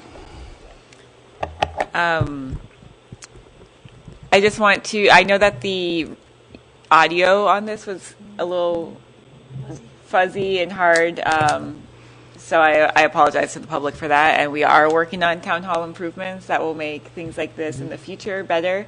But just to reiterate the findings, it was a clean audit, and our finance department's doing a great job. So with that, if there's no other questions or comments from up here, I'll open it up to the public. Please step up to the podium if you'd like to speak on this. Leo Van and Koshan, just to give you a little bit of my lens, I have a BA in Public Administration and served as a member of a PTA Budget Audit Committee, trying to find more money for kids, as well as a formal member in school districts where they invited the public to be on a budget. So, sorry, but this stuff's catnip. I love it. Great. Congratulations. Clean audit. If you're administrative, and I wasn't sure if it's like Jedi, but if this needs to be off the public, that's fine. I just have a specific question, page 9, which addresses the financial highlights, primary government.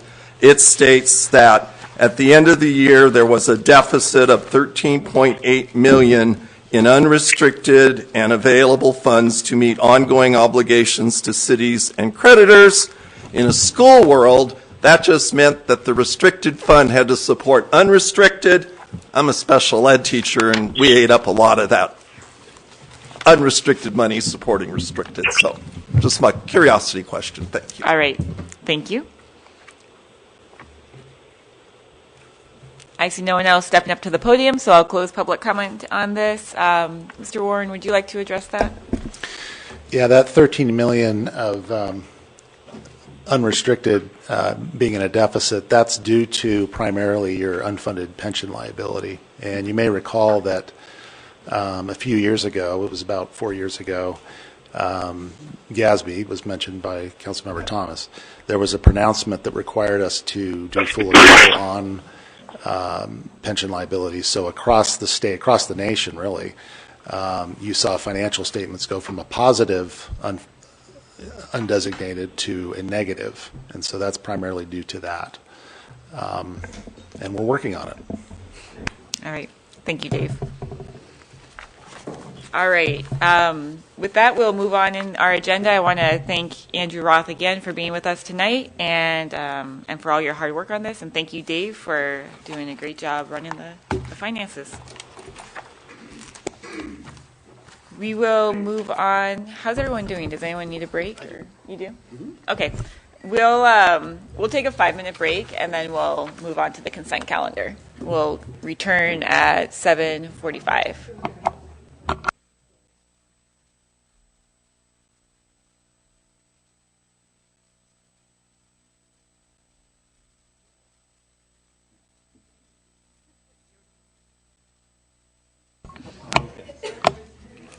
All right. We're going to move on to the consent calendar. Oh, I'm sorry. We're going to move on to 6.5. This is presentation and request from Placerville Fire Safe Council for co-sponsorship of the spring education event. Thank you, Mayor. And once again, I'll introduce David Zielinski and Sue Rodman from the Fire Safe Council, who will talk about this item.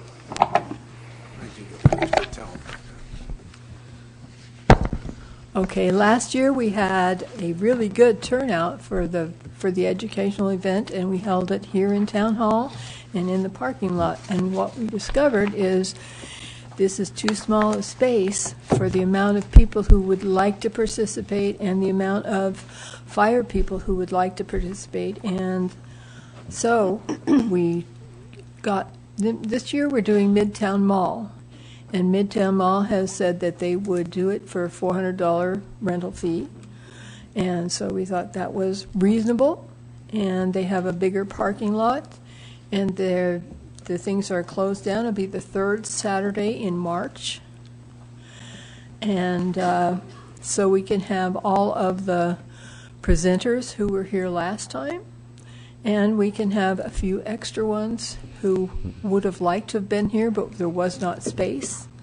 And we can have some big fire trucks and that all the kids love, and an ambulance. And so we can put a presentation together outside and inside, and we think it will work very well. So we're hoping that the city is willing to co-sponsor this with us. And and you've already given us money, so that's not a problem. And that is what my part of this is. So we have the same ability to get to the public for them to come and see the displays and talk to people so that they know what they can do for home hardening and for defensible space. All right. Thank you. And also, I'd like to maybe give you a few quick bits of news. So you may have heard of FireWise communities. I know Jackie's familiar with that. And so it's a way for us to maybe help save some fire insurance, but get more outreach and education out into the community. We've decided to go with three. We had to break Placerville up. We ended up with 3 spots. Northeast Placerville, which would be east of 49 and north of Highway 50. They're now an official FireWise community. And as a result of that, 2 of the members of Placerville Fire Safe Council, Carl Collins and Tom Booth, are now considered regional coordinators. Now, Placerville South, I decided to not do Southeast and Southwest. It was a smaller group, so it's about 1,300 homes in just Placerville South. I've done all the paperwork. I have submitted it to my regional coordinator, Tom Booth. And Tom, I gave you all that paperwork, and you just put it up, and now he's going to grade me first. So anyway, we're going to find out if I get a passing grade or not. Hopefully, Tom will be uploading it this weekend, and then we'll hopefully get a report on Placerville South. So that would be everything south of Highway 50. And this is the sphere of recognition, so it's all the city, but think of a circle being drawn around the city. So it's a little bit bigger than that. We're going to try and include, my goal is to include like Coon Hollow and Excelsior and those areas, because I think that's where the fire breaks will have to be done. So what Ken Pimlott was talking about was home hardening and vegetation mitigation on parcels. Ken just said 525 parcels. That 25 million is bigger than what he'd been telling me, so maybe everybody's going to get a home hardening grant in that 500. Now remember, that implementation is still off a ways, so we have at least one more fire season to get through. So if we do any mitigation work, even on the south side, that's not a waste. As you know, the brush will grow a year later anyway. So we have to keep that going. So FireWise is going well. The northwest is the only other part. That would be north of 50 and west of 49. It's about 1,500 homes. And we'll be working with Amy Sellers and Joe Blue Keith on that. And so that'll be the third one. We'll try to do some big publicity on that when that comes out. So basically, though, I'm hoping with Mark Egbert that we can do some fire break work on the south side. Hugh Council was here. He's with the Texas Hill Fire Safe Council. They have everything CEQA approved, or whatever the right term is. Am I right? Yeah. Thanks. And we will tie into that so we can protect the airport, protect the hospital, and so It's up to Mark. Come on, Mark. Get us those probably Sierra Nevada Conservancy grants. Also, on the mosquito fire, you might have noticed that it came the wrong way. It sneaked in at night from the north. Everything Georgetown Divide did was protecting it from the south, and all the tons of money has been spent, lots of wonderful projects. That little sucker sucked in from the north because sometimes the wind doesn't go the right direction. And so we will also, we know where the shaded fuel break should be. We're hoping Mark will get a grant for that. So basically from Slab Creek down to Chili Bar, we'll hope to have some fire breaks there.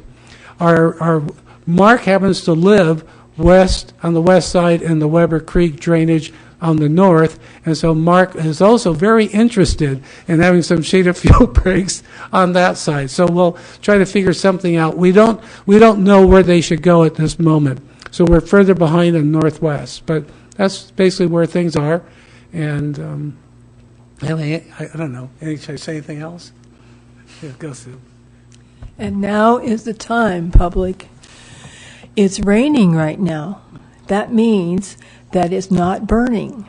What that does mean is this is the time. This is the time of year to get out there and do your defensible space work. CAL FIRE has has allowed you to have a burn permit and to use it now. They have taken off the restrictions for burning. And right now is the best time to get out there and do it, when you won't start another fire by doing your defensible space work.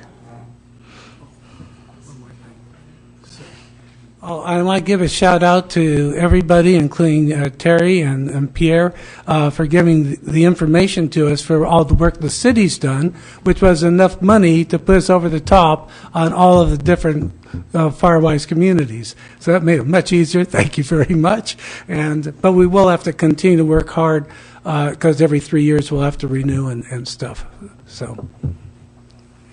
And what the crews have done for the city looks great. They're doing a great job. So the goats and the other work that's getting done by the Growlersburg crews and other crews is making a difference. It really is looking a lot better. And instead of being able to say, okay, if anybody throws a cigarette out here, we'll say goodbye to Placerville, I can say if somebody throws a cigarette out, it's not going to be a problem. Well.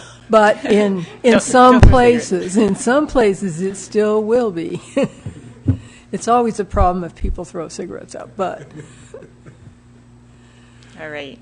Thank you. Thank you for the presentation. We look forward to the third Saturday in March for another one of those spring education events. And congratulations on the Firewise community. That's a great thing for Placerville. Are there any other questions, comments from the council on this item? Do you want to say anything, please? No? We'll open this up to the public to speak at this time. If anyone would like to speak on 6.5, please make your way up to the podium. All right, seeing none, we will move on to the consent calendar. All matters listed under the consent calendar are considered routine and will be enacted by one motion by roll call vote unless any member of the council wishes to remove an item for discussion. I actually do want to remove item 7.8 because the resolution requests that the council provide direction about a couple of alternatives, and we can't provide direction on a consent item if it's not pulled. So, say that again. On 7.8, the resolution requests that the council provide staff direction on which option to pursue. Okay. And we can't really do that if we pass it as a consent item. Would anyone like to make a motion on the consent calendar? I'll move for... Mayor, public comment first on that. Oh, I'm sorry. We'll open this up to public comment. If anyone would like to speak on items 7.1 through 7.8.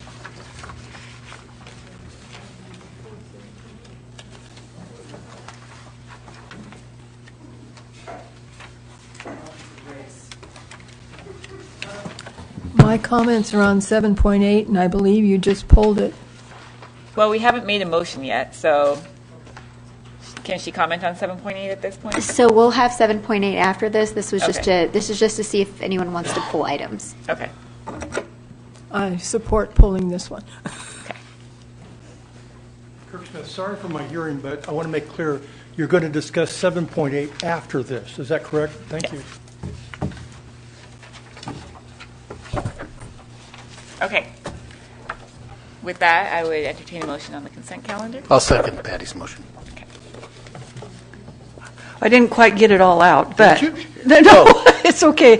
With the exception of 7.8, I move for approval. I second that. All right. So we have a first and a second. Ms. O'Connell, can we get a roll call, please? Councilmember Burley? Aye. Councilmember No? Aye. Councilmember Thomas? Aye. Vice Mayor Zaragoza? Aye. Mayor Taylor? Aye. Thank you.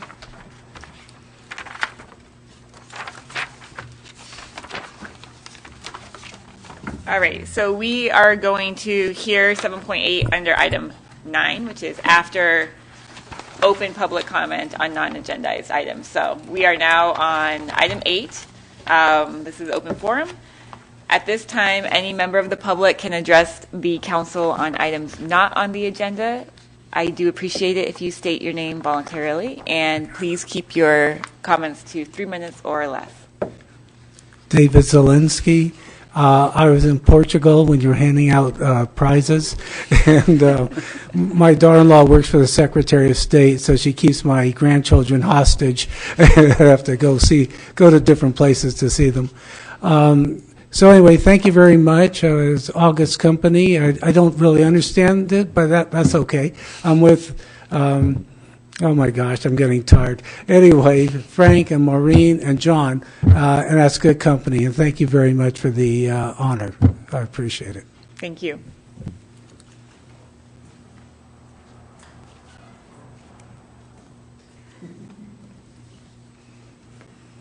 Laurel Brump, I'm in the chamber. Just a friendly reminder, and a proud mama, leadership class 14, who is going to be celebrating the kickoff of Miners on Main tomorrow at the Green Room on Main Street at 5 p.m. So we look forward to your participation, and we're very, very excited about the fruition of this project and bringing it forward as a legacy project for Main Street and for families and visitors for years to come. Thank you. Thank you.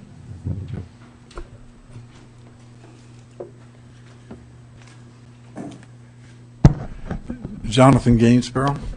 Usually I wait scores of times to be the last one to speak. I'm an hour and 20 minutes late for a Bible study, but I wanted to bring up two things. One, I am so much a fan of Christmas that my wife and I named our second-born daughter Christmas Star. So I put that up against anybody in the county or in the country. Frank Zappa named his daughter Moon, but I named my daughter Heaven. And when I went to Frank's multi-million-dollar house in Hollywood, in Malibu Canyon, Laurel Canyon, and played on stage with him, I told him that heaven beats moon. I just want to beg you all, together as a board, consider you cannot use the words together Christmas and belly dance. If there's some clean humor to it, that's fine. But I have the commitment of the Lord Jesus Christ, as you know, to be praying that everyone in the county comes to know the real Jesus Christ. And so I beg you to consider and to together as a board say Christmas and belly dance is no better a word combination than Christmas and a striptease. On a more serious subject, I just beg you to meet together and to head that off so it doesn't blow up as a bomb in the editorials in the paper and go beyond our county.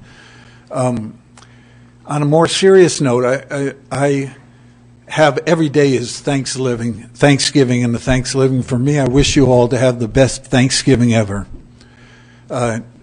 Dennis, your wonderful wife spoke yesterday when I was speaking to the supervisors, and she had some beautiful news after Don mentioned that wow, that clock is running. that the CAL FIRE was accommodating retrofitting of the juvie hall.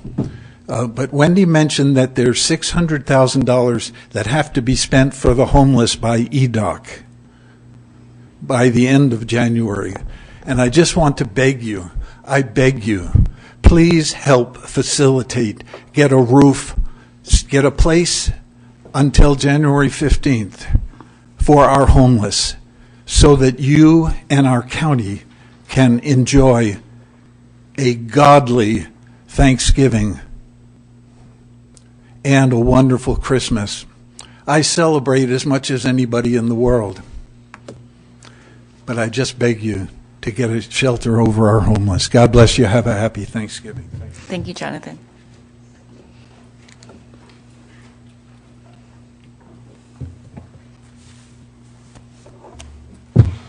Waiting for the clock. Don't want to take any more than 3. Does it work, or do I just? Okay, thank you. So, Leo Bennett Koshan, I wanted to commend the board for exceeding the Brown Act standard. You don't need to have public comment, which you probably know, so thank you. I've been with other boards that take advantage of that little loophole. I also want to commend you for going above and beyond in item 1. Again, you didn't have to close the details in terms of the property negotiation, but you specified the clear exception, which has to do with price. And again, I've seen boards that don't do that. So kudos. Al was up here letting you know that I'm the new kid on the block on his team. I feel like I'm going full circle because my first paid job was church custodian, school, bathrooms in schools, and church grounds and all that stuff. So I said, hey, I'll clean bathrooms and empty trash. And next thing I know, I have a fancy title. And I'm still not quite sure. Terry's going to help me out. What does a director of facilities do? Al is great. I loved how he gave that name to Cleve, as a BA in public administration. I might get a proclamation for you, Cleve. And then I just wanted to point out, in the spirit of Christmas and all of that, hey, Al leads us. He is a shining person, and it's not the nose, it's his heart. So I know this goes on the public, and Al's not here, but I'll tell him. And then number 3, I am concerned, as was spoken by Jonathan, that I looked it up. If you look up homeless vets, El Dorado County, that's been an issue for quite some time. It was brought up in 2015. There is a bridge program to try to cover December and January. I would urge you, if in any way possible, to find a commitment in terms of transportation. There's plenty of facilities and volunteers. It's trying to replicate what happened at 525 Main, which is how to bring the folks that are in need of housing and in bad weather to a proper facility. And the greatest Christmas gift that we can do with your proclamation about vets is there should be no unhoused homeless vet during this holiday season unless that's 100% their choice after they've been offered it 5 times. I have to politely disagree with my friend Jonathan. Belly dancing is in the Bible. It is a celebration of spirituality and feminine strength, and it's all about the joy of the season. Thank you. Thank you, Leo.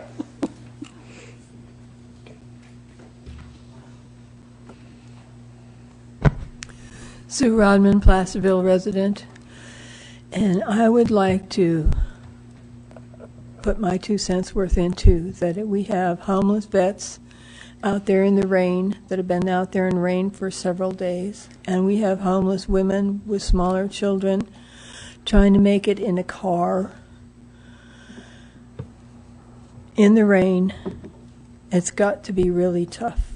If there's a way, if we can find a way to put these people in shelter, it would make a better Christmas for everyone. I mean, the Festival of Lights is wonderful, and people will spend a lot of money, and everybody will celebrate. But I will have a hard time being joyful about the money that we spend for that when we still have people who are out on the street, who have no home, who have no food. And it seems to me like the biggest celebration we could have is that we have all of our homeless taken care of. Thank you, Sue.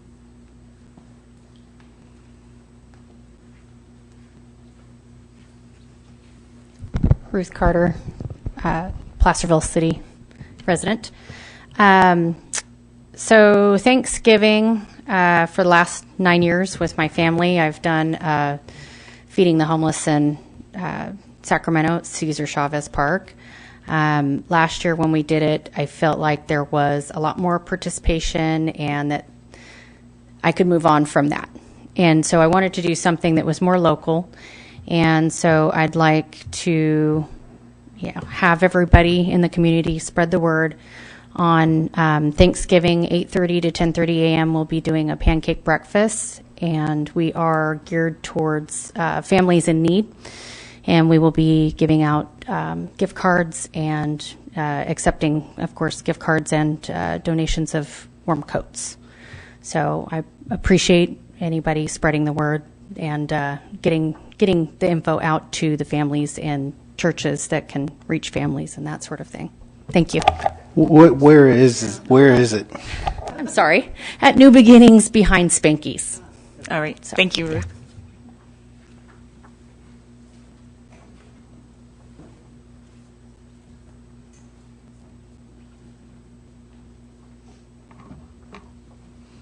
Good evening, Kathy Lishman, Placerville. We're a small, rural, historic town, and I have to say that I think the Festival of Lights is really about the trees on Main Street, the lights across the town, and the tree, and I think that what we're having is really over the top. Thank you, Kathy.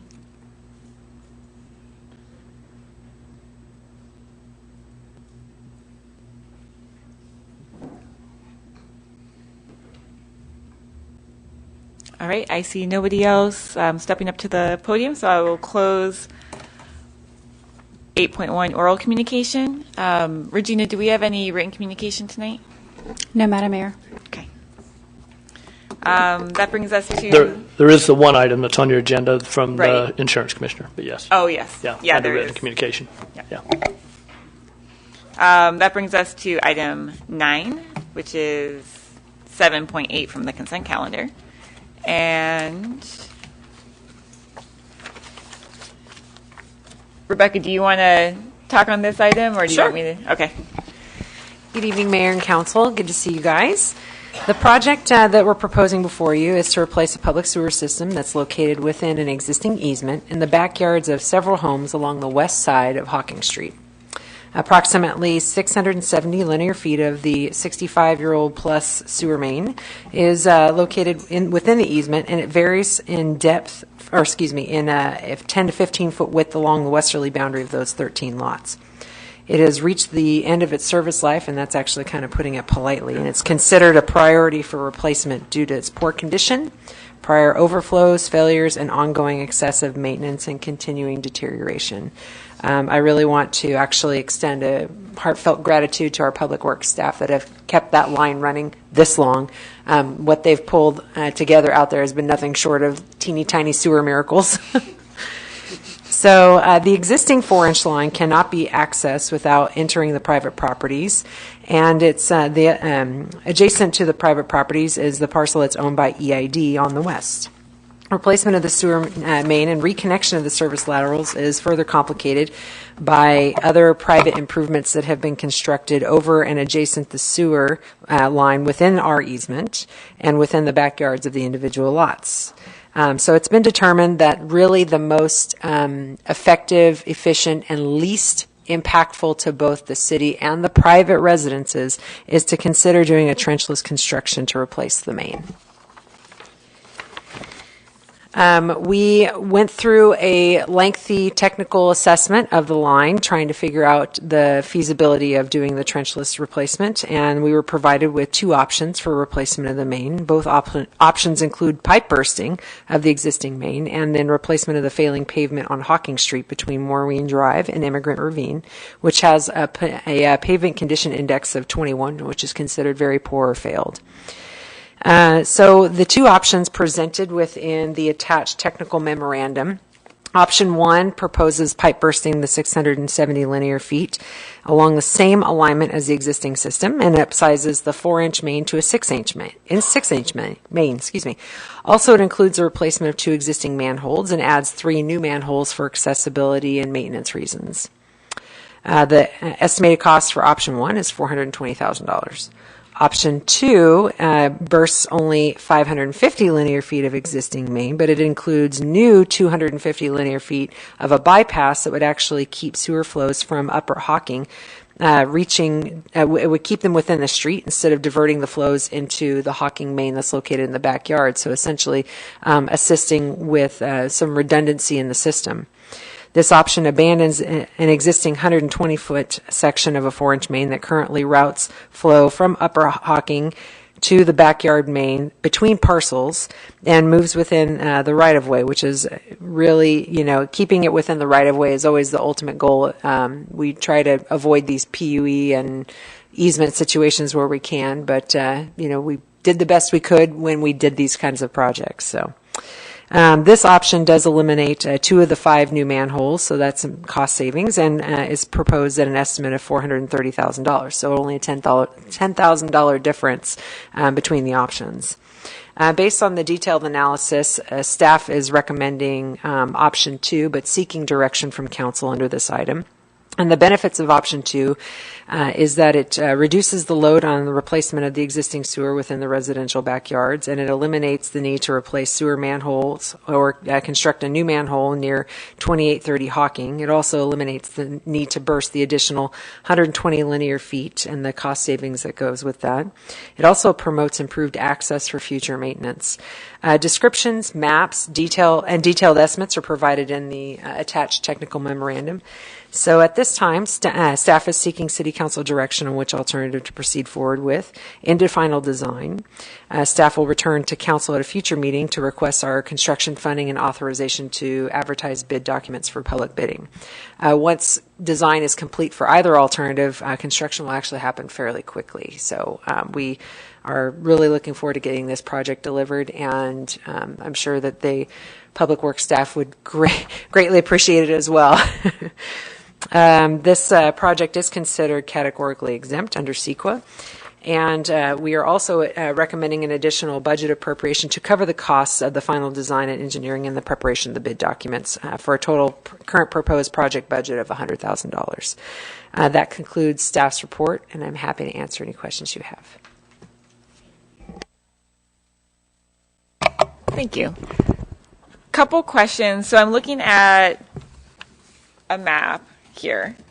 I'm looking at figure 5.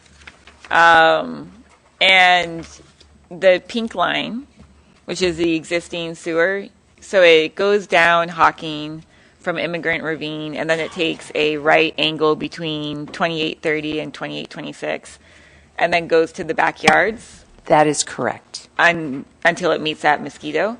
Yes. So option 2 would be bypassing 4 properties and just meeting up with the line that connects to Maureen. Is that? Yeah, so if you go to, you were mentioning figure 14, which is the alignment for alternative 1. So figure 15 is shows the alternative for option 2, and it avoids the additional avoids that additional bypass area, but it also adds in the additional sewer pipe within Hocking that is currently not there, connects up with the existing main. So if you see the sewer manhole, the existing sewer manhole that's identified as 1601, we pick up that additional segment there. So 5 is, you'll see the note on figure 15. It says, for note number 5, it says install 6-inch SDR 26, which is the type of pipe, sanitary sewer main from sewer manhole 1604 to sewer manhole 1601. So essentially right now there's a contiguous segment of sewer within Hocking, and that option 2 would connect the 2 segments for some system redundancy.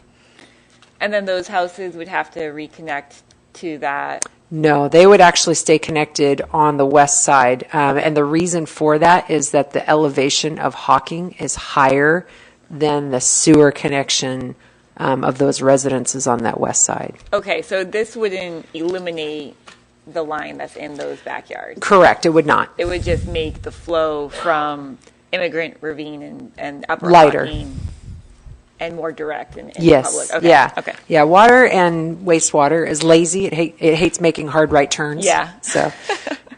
Okay. And then another question I had is, in the description of kind of conditions along this area Yes. of sewer, Yes. one says that it's maybe encased in concrete and you can do pipe bursting in that. You can? Yep.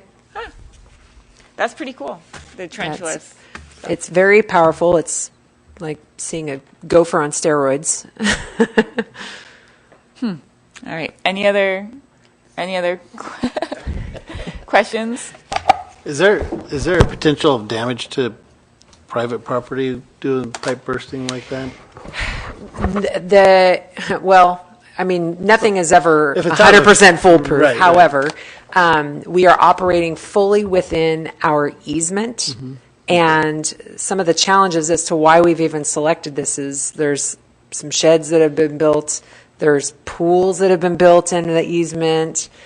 So this was by far less impactful than an open trench installation.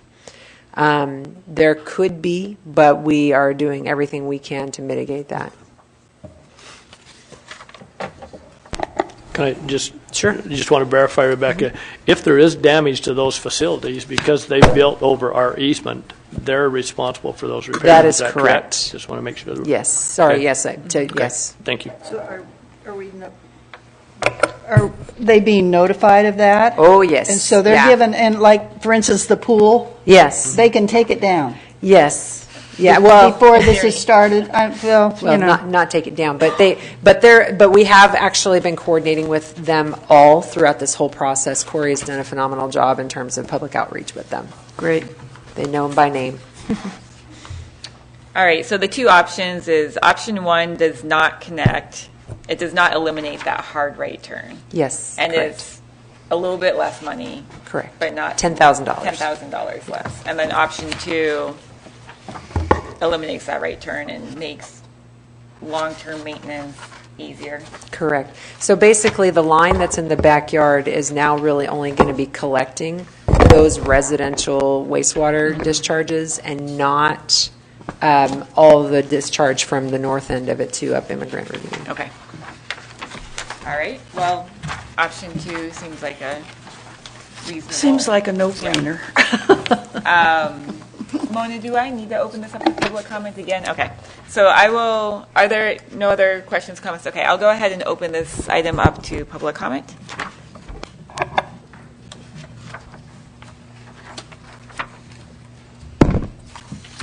Sue Rodman, Measure H, Measure L committee member, and we would definitely support option two. I think that it may cost $10,000 more, but it will save us more than $10,000 in terms of maintenance and not having to have that, because you have a right-hand turn, and water doesn't like right-hand turns, whether it's sewer water or regular water.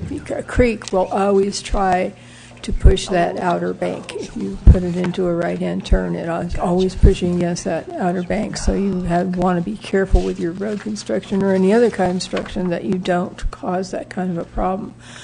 So option two seems like not only by far the best, but really, really by far the best. So thank you. Thank you, Sue. Ryan Carter, City of Placerville. Definitely, this is my sewer line, actually. So I definitely would encourage option two, and I think any decision should definitely be in lowering the impact on the involved properties, and I believe that option two does that, and looking forward to improved sewer performance. Thank you. Thank you.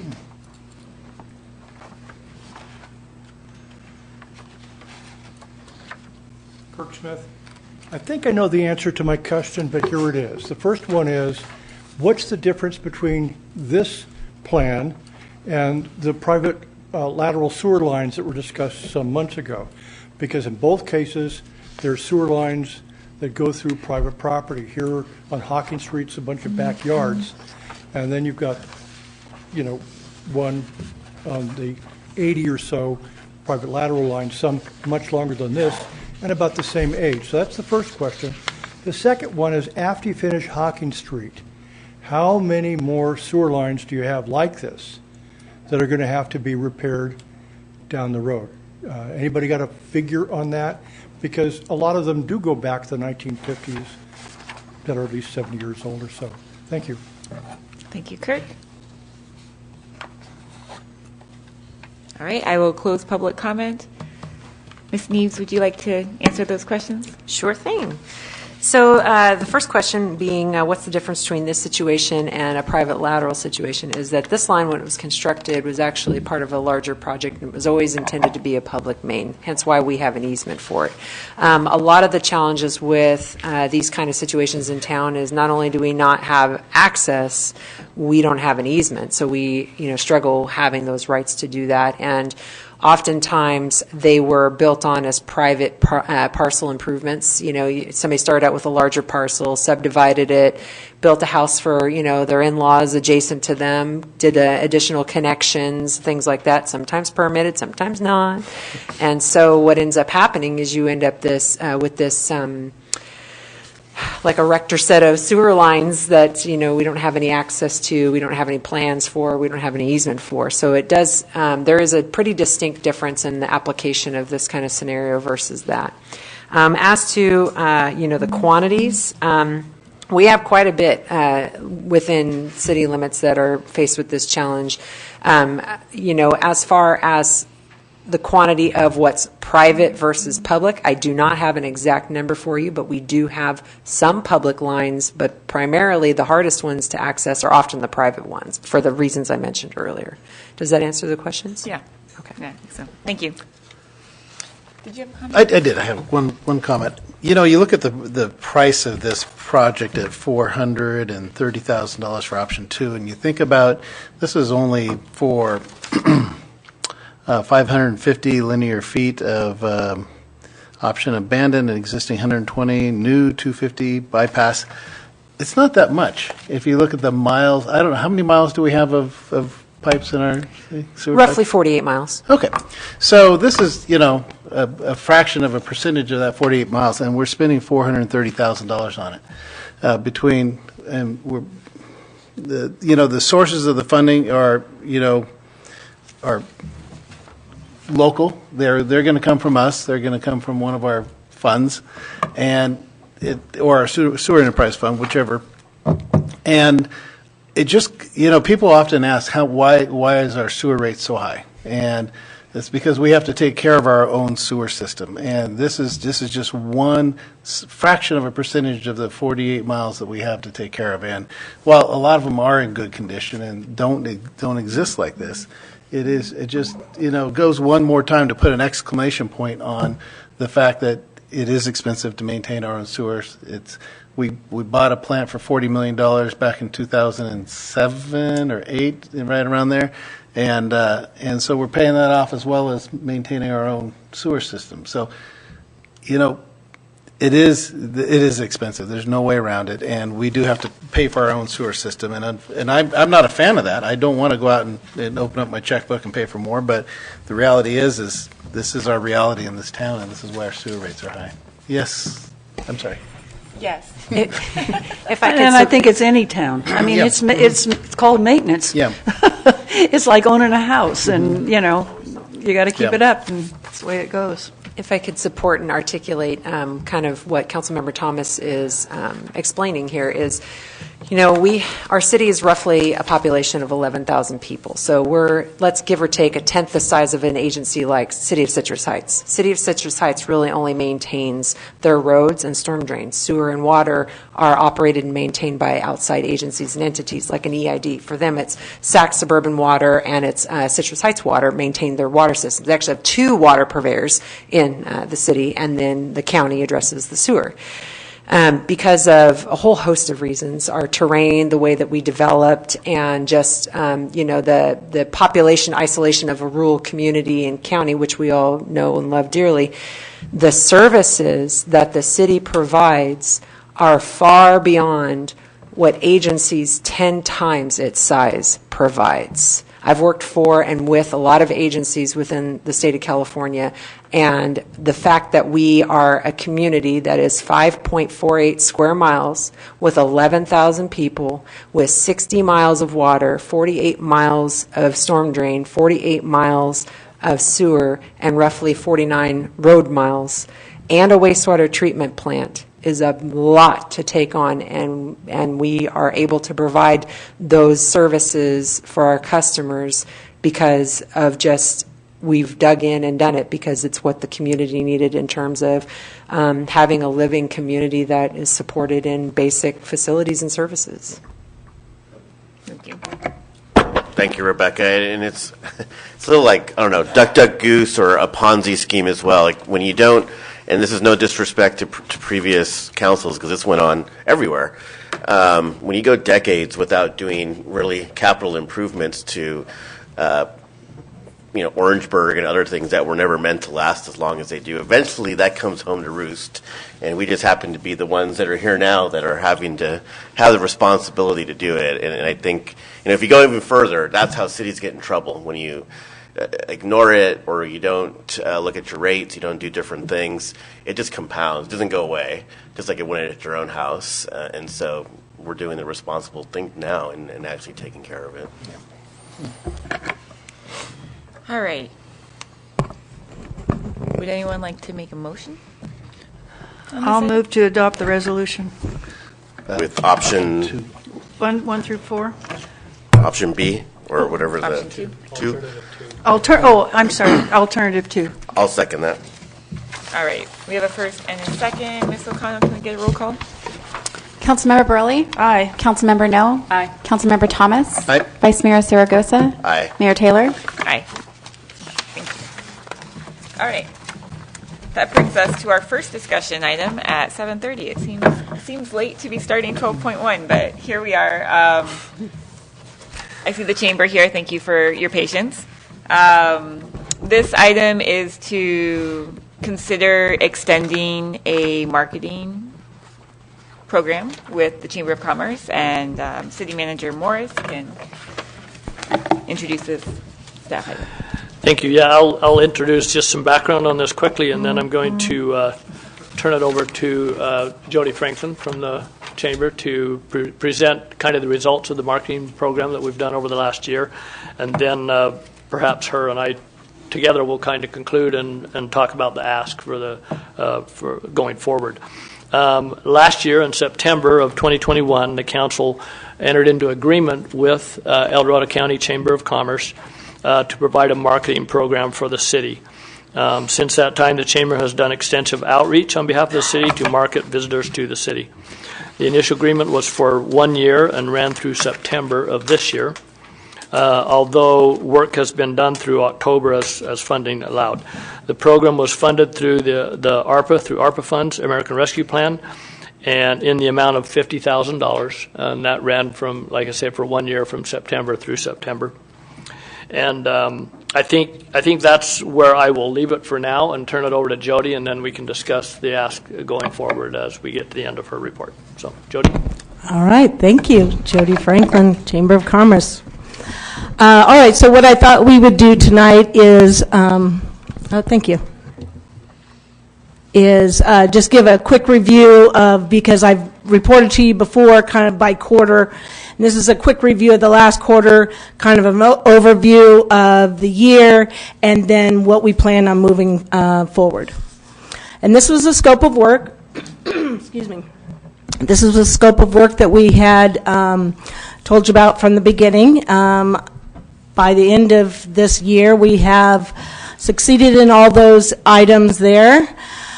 Digital assets, that was one of the things we had always said. This is our commitment was 1 year with these recovery funds, and at the end of that year, I really wanted you to have something that you can market yourself with. of course, hoping that you're going to want us to market you, continue to market you. But if not, if we did part ways, I wanted you to have something because that's never been the case in the past. So as far as digital assets go, you've got 639 images over the last year of the 3 different business districts, 7 videos, and 10 graphics.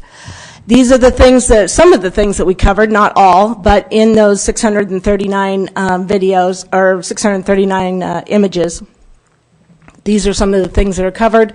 Those are all in a Dropbox that city has access to. Those are all can be used under the understanding that you don't need photo credit. So we hired 3 different photographers, and these are all basically, you don't have exclusive rights to them, but you've got access to all these images and you don't have to give anybody photo credit. This is kind of a reason that you would have this. Just recently, I was asked by Via Magazine, can you send me images? Placerville was voted one of the readers' most favorite mountain towns. And so, do you have images? Oh, yes, I do have images. And I send them a link to the Dropbox, put them in a separate Dropbox, sent them a link so they could be included. So that's the kind of thing that we didn't have access to before. Before we had this contract with you, I would probably call Paul Cockrell and say, hey, can I use your photo? And then I got to make sure that Via is going to use his photo credit. That all takes a lot of time. When they get a request, by that time they've moved on, right? Because there's other mountain towns. So by that time they've moved on. In this case, I could just send them right away. Let's see if it pulls up. Right now it's just a block. Let's see. Okay. That is a digital logo that we made for you. We use that on several different items. We have a moving version, we have a non-moving version, and I think it reflects Placerville and the historical feel of it without being offensive. Okay, I want to stop the movement and move on. Okay, this is some of the most recent content that we've developed for you.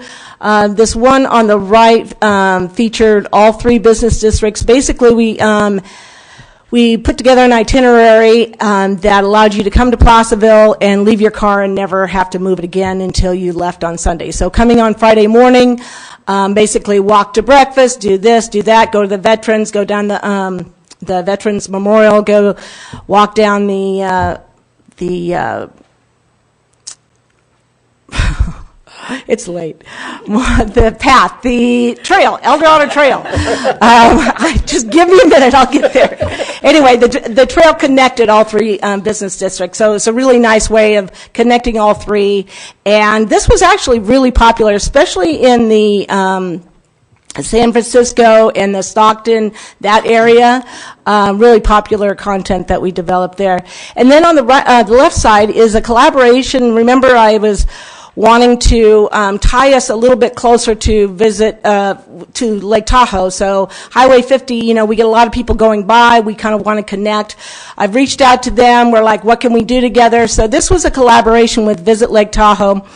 They get a lot of international visitors. We don't necessarily get a lot of international visitors, but they have to get from San Francisco or Sacramento to Lake Tahoe.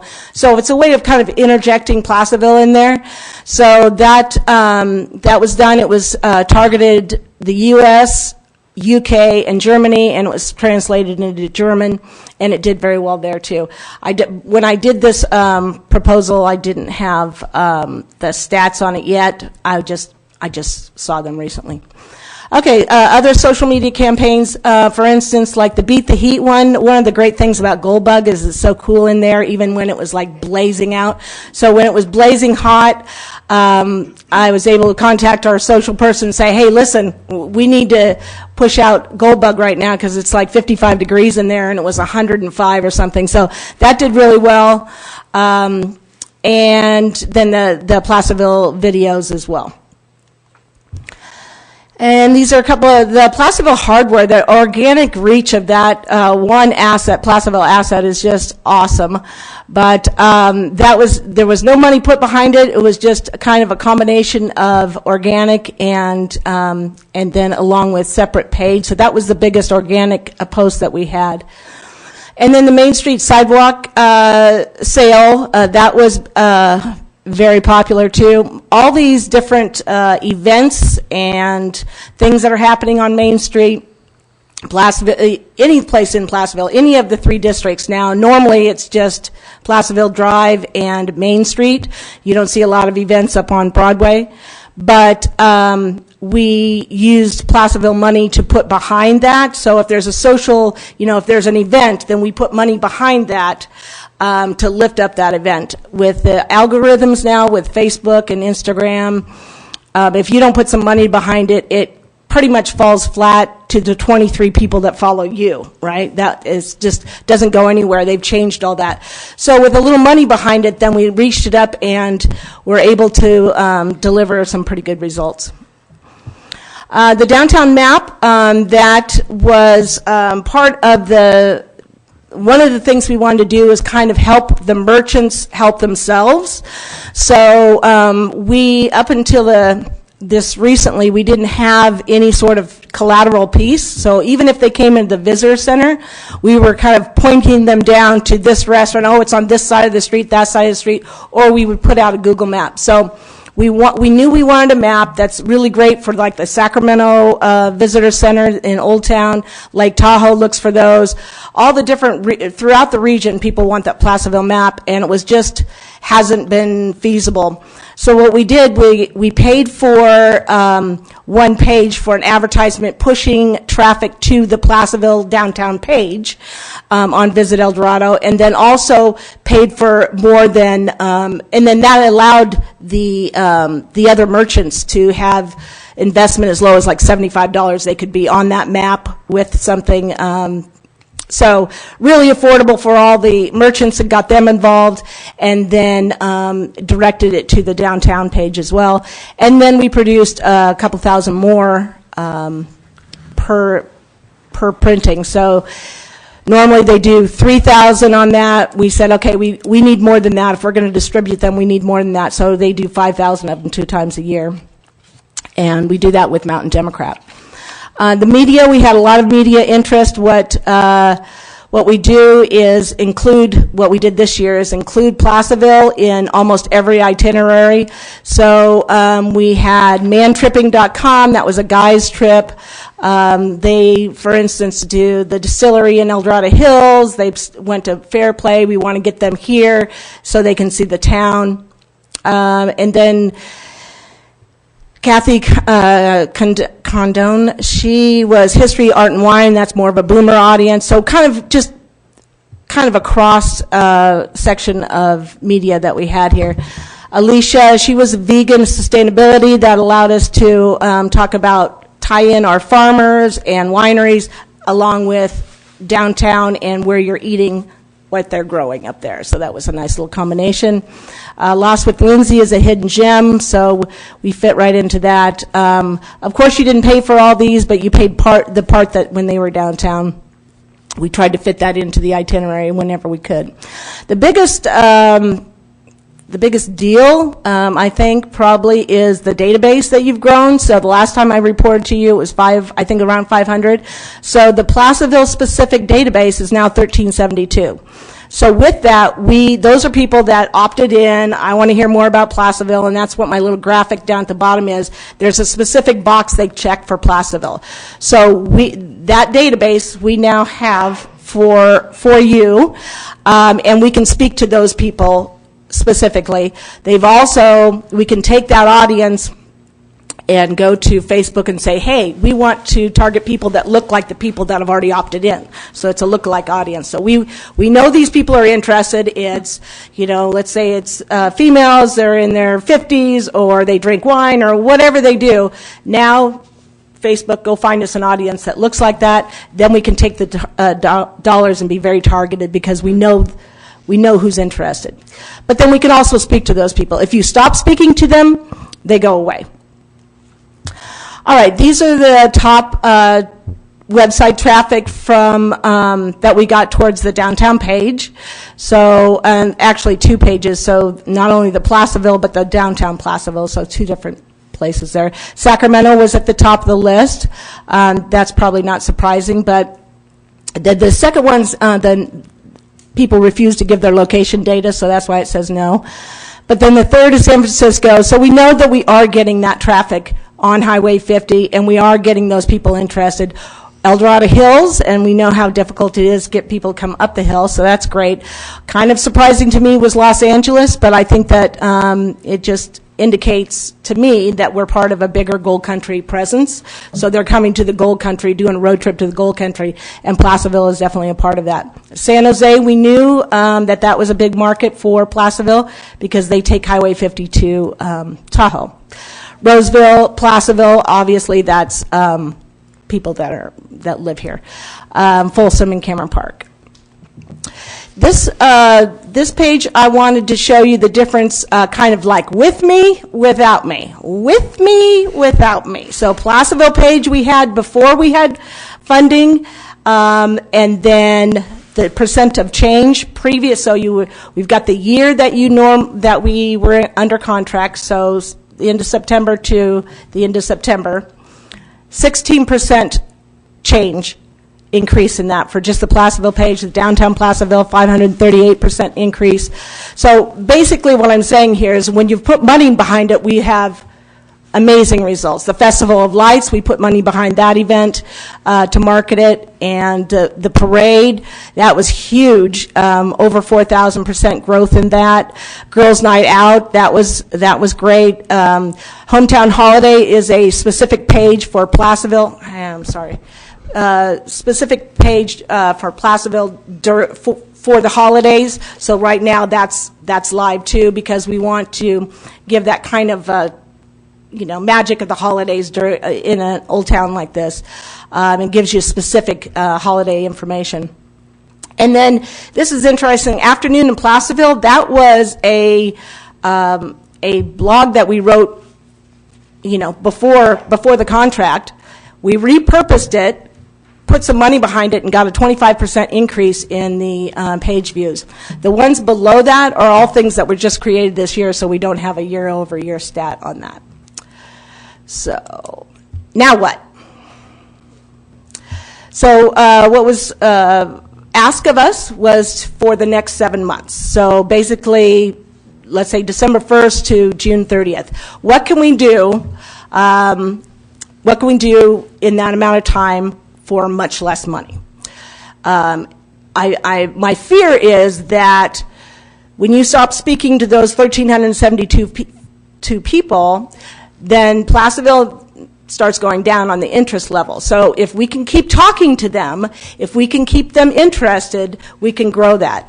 Also part of last year's contract, we are able to get an ad in the California Visitor Guide that's coming out this year. So we'll have specific leads to that. So we will be able to add to that 1372, maybe not at the same rate, but having that California Visitor Guide Placerville specific ad will generate a lot more leads.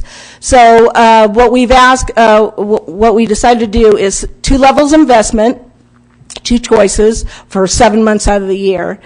The goals and objectives pretty much are the same for both levels. It's just the variations are the deliverables. So the first choice would be $15,000. Continue to develop and maintain this database. So those hanging on to those people, not ghosting them, and keep talking to them about Placerville. We can take the content we've already created and repurpose that. And I've talked about this before. It's we update the content if there's a restaurant that's not open, or if there's something that's changed, we just change that up and then repurpose that content. So this we could do that without creating more content and being more costly. Just repurpose the content that we've already created over the last year or so. And then social media is a big part of this.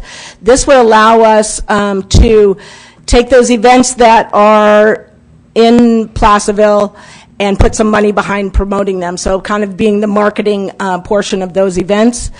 And then putting money behind Placerville content as well. So we can still do email quarterly to your database and try to grow that database just at probably a slower level, and then feed out that Placerville content on those Placerville pages, kind of point them in different directions there. Then we want to keep that printed map. That's something, like I said, that the merchants are able to buy into at a much lower rate, and then we can direct traffic from that printed piece also. And then provide taking that printed map, providing Placerville visitor information both in and out of market. So that's what I was telling you. If we're taking that printed map and we're taking it to Reno, we're taking it to in the Gold Country and to Sacramento Visitor Center, the Welcome Center, that sort of thing. That's all part of that same thing. And then being able to give you measurements just like we have in the past on how things are going, reach, engagement, that sort of thing. So the cost for that would be $15,000, which equals out to a little over $2,000 a month. What I want to be clear on, which is not in this is not going to be included, is creation of new blog content. We're repurposing what we have, or creation of new digital assets. We're going to use what we created last year, and for instance, we're already going to start the Hometown Holidays video, the little 20-second video. That's evergreen. We created it for that purpose. So we're not going to create more digital assets, but we're going to reuse what we've got.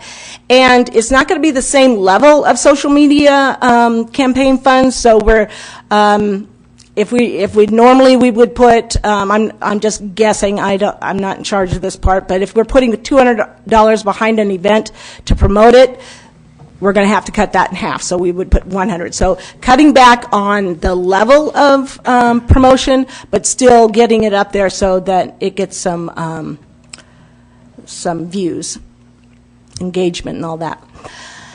Okay, in addition, if we want to go to the $25,000, which is $3,500 a month, a little over that, then we can either add in 3 or 4 new Placerville blogs, create that new content, or 2 or 3 new owned video assets. Or we can get a professional photographer at each one of the Placerville events, because that's always a challenge, is getting good images off those events. So if we feel like it's going to be an event that is going to be Placerville can hang its hat on, we want to get some professional images of that would be in there. What's not in there would be online ads. That's making sure that Placerville appears in the top of the Google pages. That's very costly, and so that wouldn't be included.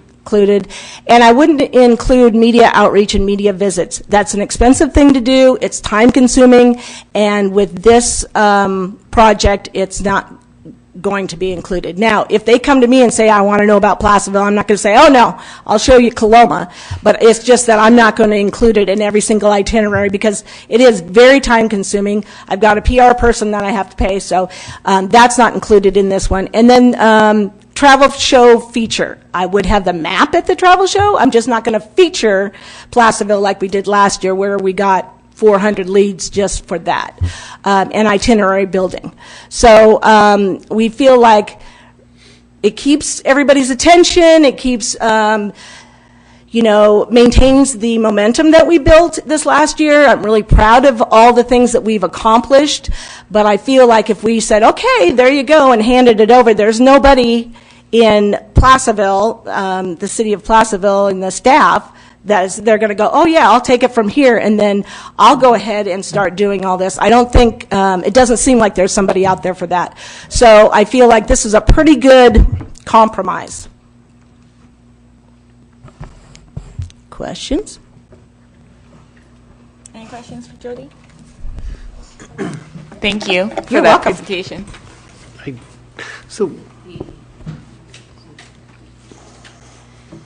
I don't need the clicker. Okay. You clicked it out. One of the things that I think that's really, really important to stress that Jody touched on in her presentation is the momentum. Mm-hmm. if you don't continue to invest, you lose the momentum.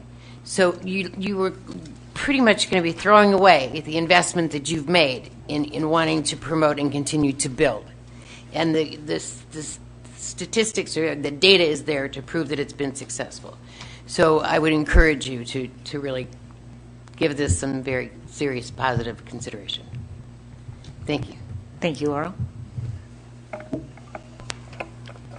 I've got to say, I do kind of agree with that. Marketing is like a snowball, and it takes a while to build that momentum. But if you stop, then the snowball melts, and you have to wait for it to snow again and do it again. Good analogy. That is a pretty good analogy. Did you think that up all by yourself? But it is, I mean, there is data that shows that you do kind of have to be consistent with the marketing. So, Jody, I'm just a little curious to know, do you have any idea how much money it brought in? I mean, and I know you can't quiz each person that comes in, but I mean, do you go to the businesses and find out? Well, I think here's an example. When that Trip to Green thing, yeah, I did start asking businesses, how'd that affect your business? I must have asked 10, 15 businesses, and I got different answers. So I think that, that would be fruitless to actually ask businesses, because depending on, their circumstances or whatever, we wouldn't have any strong data that way. We measure in reach, engagement, meaning this many people saw it, it directed to the website, that sort of thing. That's what we can measure. We can't measure the other parts. Right, and so, but I think, it's obvious that why we're investing, or why we're giving money for this, it's to further the success of business here. Exactly. And so if we don't know, it's kind of hard. I mean, the number of hits don't tell us whether it did. I mean, they came here. Are they going to come back? Were they pleased? Da da da. That's kind of, and I realize that.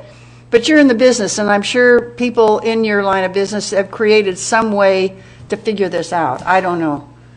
Right. So we have, for Visit El Dorado, done a survey after, like every couple of years, we do a survey. Did you come? How much did you spend? How long did you stay? That sort of thing. So we have that data. We also, Visit El Dorado has invested together with economic development, the county economic development, and transportation in some data going forward.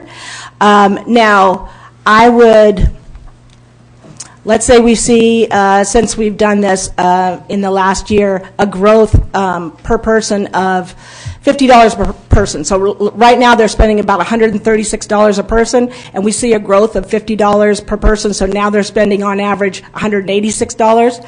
Then you're going to ask me, how do you know that you did it, right? So I hate to say claim for something that, you don't know actually that this program is responsible for. So that's why I tell you exactly what we can measure and what the program is responsible for. We're creating interest. We've got a database. We've got numbers, but it's not going to see whether you actually went into Winter Hill because I told you to go into Winter Hill. Right. Okay. Thank you. So, recognizing that the downtown district has its own unique appeal, we also talked about 3 business districts. Mm-hmm. And I know that, Placerville Drive, not many people are going to come all the way to Placerville to go to Home Depot or Rayleigh's or the car wash or the gas station necessarily.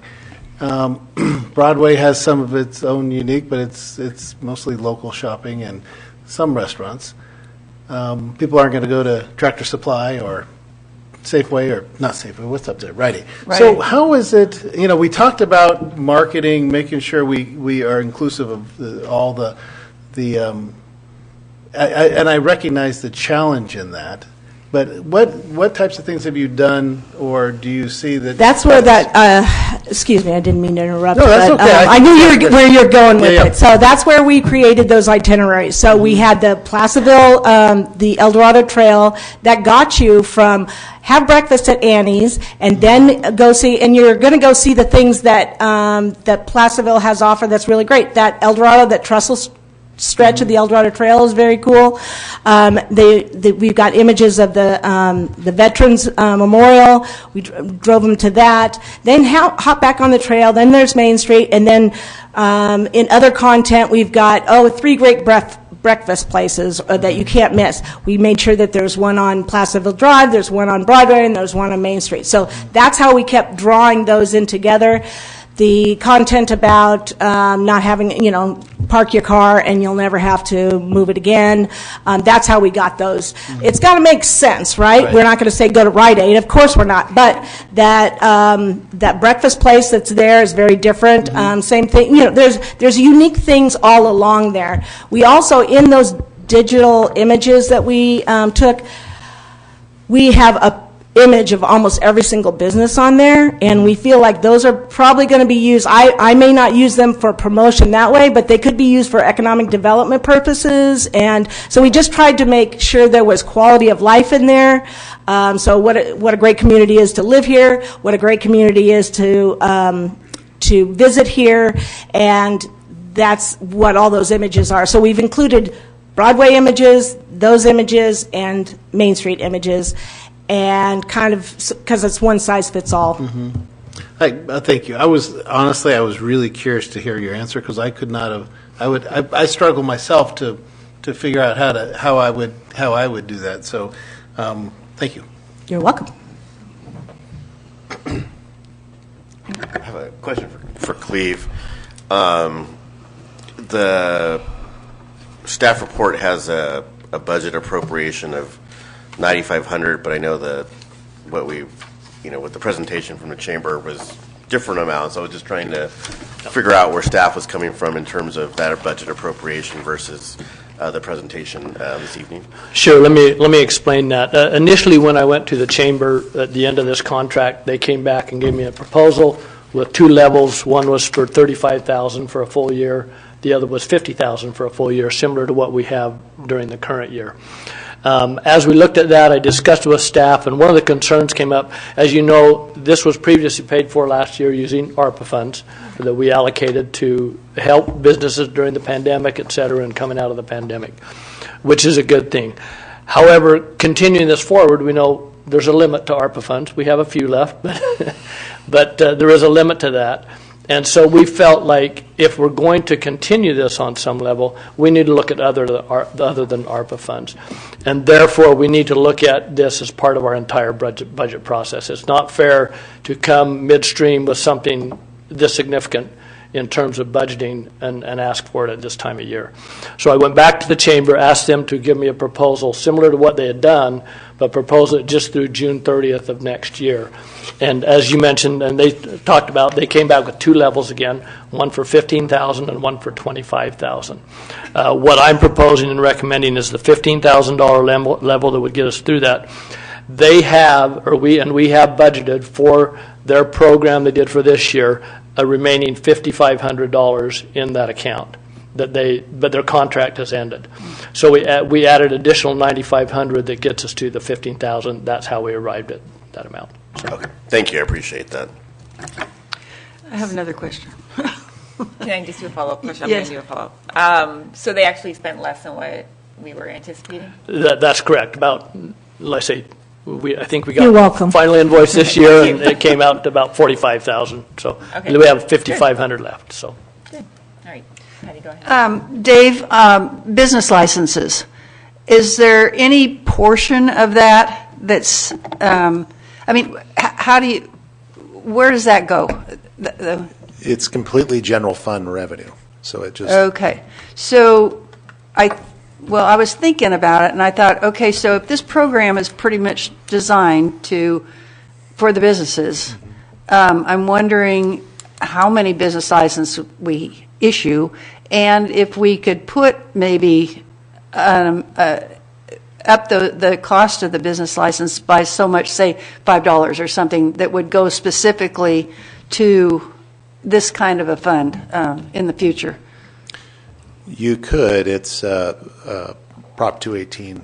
The city attorney can correct me if I'm wrong, but I believe it's Prop 218 applicable, so we would have to go to the businesses and ask or mention that we'd like to raise those rates. I think we might be able to clarify this under an exemption under Prop 26 if we can demonstrate that the businesses that are seeking business licenses are actually getting a benefit from the tourism and the promotion of the economic interests of the city. And under that, we wouldn't have to go and do kind of a voting, but we would have to bring back the resolution that sets the fees and, of course, approve that and wait for it to pass. Yeah. Thank you for that. Well, I'm sure that there would be a lot of pushback because I realize that businesses are struggling, but if this program is as successful as Jody has presented, it's obvious that we need to,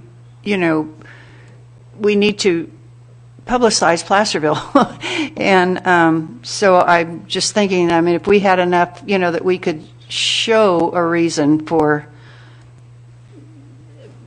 having adding. And again, we'd have to figure out how many licenses we've got and maybe work with the chamber and set an amount. Maybe we can't do 25,000 or 30,000, but what can you do for 10, or that kind of a situation. I don't know. I'm just kind of throwing this out in the air right now, but it just kind of occurred to me that maybe, that might be a way to fund a program like this. You have about 1,300 business licenses that generate about $160,000 a year. Okay. So that's something, if you'd like, we could explore if the council would like us to do that. I think that's a great conversation for springtime when we're contemplating budget season, and to get us through. What are your thoughts to get us through to the end of the year, or on this one?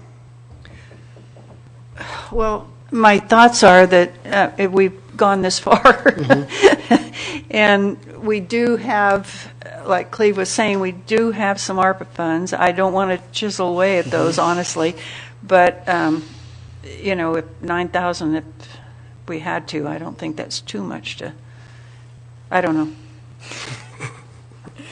So I gave Cleve a hard time during our meeting because I've been adamant the whole ARPA process that I did not want to just be pilfering little That's amounts why I was of looking at you. And if the council wanted to fund this with through another means like unforeseen contingency or the general fund, I would be all for that too. But I also realize that ARPA is significant or is symbolic in a way that like a savings account is symbolic. Savings account also help people save money for things they want. So I don't think that it's not worth protecting. But, I do think that this is a really worthwhile program. Dave, how do you feel about this isn't an item that we budgeted for this year. I know that with the grant that we received for broadband, $68,000 that were previously allocated for ARPA is coming back to be available. So that's good. But just in terms of, what we have set aside for unforeseen expenses, how are we doing? Yeah, your contingency for unforeseen expenditures in your general fund is fully expended or fully encumbered.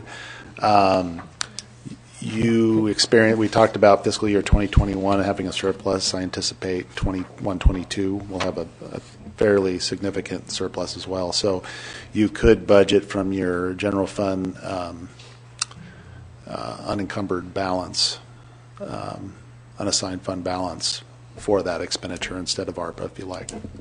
Do you have any idea what that balance is right now? Approximately $2.8 million. Okay. Yeah. Really? Yeah. Wow. Well, you recall during your financial discussion, Yeah. we mentioned that we were, what, it was $760,000, is that right, Dave? Correct. In revenues over expenditures for that 2021 fiscal year. And as Dave mentioned, we expect to be a little bit over that for 21, 22. Approximately also. $900,000, yeah. Okay. So that's what you're saying is those numbers were there. And you also saw we're in pretty good shape, which we're proud of, and we want to keep that there. The 23% is a little bit above the recommended 20%, and that's 20% is a number that we've recommended the city should be at in terms of basically reserves for our general fund. So we're there. We're a little bit over. We're not saying let's go spend that 3% that we're over. We want to be conservative with that too, but the money is there if you determined you wanted to do this out of general fund rather than ARPA. I believe we can say that the money is there to be able to do that for this $9,500 basically. Okay. All right. I'm going to open this up to the public if nobody has anything pressing right now. So I will go ahead and open this up to the public. If you would like to comment on this, please step up to the podium. Ryan Carter, City of Placerville. I just wanted to read a quick definition of sunk cost fallacy. The phenomenon whereby a person or city is reluctant to abandon a strategy or course of action because they have invested heavily in it, even when it is clear that abandonment would be more beneficial. I think that's what we're facing right now. This will never end because every year you have to keep the momentum going, right? I just don't think that we're going to be able to see real results. It can't by definition be measured. Clicks don't mean dollars; they just mean clicks. So I would recommend that we don't continue this fallacy. Thank you. Thank you, Ryan. Good evening, Kirk Smith. I was fascinated by this. This is a wonderful presentation. There's just a zillion bunch of questions, and I would hope that we could have a workshop so that at least I could learn all that was discovered. To begin with, this is a business matter presented by a business group, and my suggestion is you take a business approach it like a business, and I don't think I saw the due diligence here to explain a lot of things. For example, let's just take the first list that's put up there. You're told that one of the products that's been presented is a media list, and that's very important to have. Have you seen it? Is it available to the public? Who uses it? What's on it? The chamber also does work for the county. They get a lot of money to promote the county, of which we, the capital, the center, is part of. So do they do a list for them too? The second one was media images. Now that's very important, and a lot of effort and money went into preparing it. Have you seen it? How do you get access to it? How is that different from the one that presumably the county has? There are just all kinds of questions I think you should do in a due diligent fashion. The other is, and believe me, great people who are very talented, but I think we ought to see more data to be able to make sense of it. I know you're all brilliant, but that's a lot of stuff to absorb. When you saw this presentation about the figures up there, and this has gone up 322% or 50%, whatever it is, for each of those items for media traffic, what does that mean? And how do you compare it to another community where they have traffic? Is 20% for this particular item different from Folsom or Rancho Cordova or Sacramento? The other thing that comes across is, as you look at the presentation, I don't see a sense of focus. It does a lot of good work for a lot of different things, but I don't see a common focus. Now, it's true, we're small, not a big county either, but in Sacramento you have, and again, we don't have the resources that they do, but they have a specific public relations program, marketing program for West Sacramento, Old Town. And then they have another that's a big budget, but it covers huge impact, and that is for the farm to fork capital of the world. And they get a lot of traffic. But we don't have the ways to measure it. So I think from a business management standpoint, you need to look at it. The other is it looks very uncomfortable when you have 4 people who get nominations from them for endorsements, and then, okay, we've heard the story that, but that's the that's a separate group. That's, that's a public, political impact group, action committee. And then you see the signs that say endorsed by the Chamber of Commerce. So it doesn't look like it's at arm's length. I think you ought to put it out like a good capitalist. My friend Leo has a different view. But the idea of capitalism is what the commerce is all about. Competition. See what's out there. See what somebody else can do. The last question is when Jody said that Lake Tahoe gets traffic up there that's foreign visitors. This is a duplicate of a map that's at our local museum. These dots are from all over the world, and the original is like a mountain range because there's dots on tops of dots. I don't know about you, but when I see somebody on Main Street, I can tell they're a tourist. They have this kind of, amorphous way of walking, and they start taking pictures of things. And so you ask them, and someone's from Poland. Kirk, could you wrap up your comments, please? 22 seconds. Is that why are they here? Because this is where their ancestors came. Thank you. Thank you.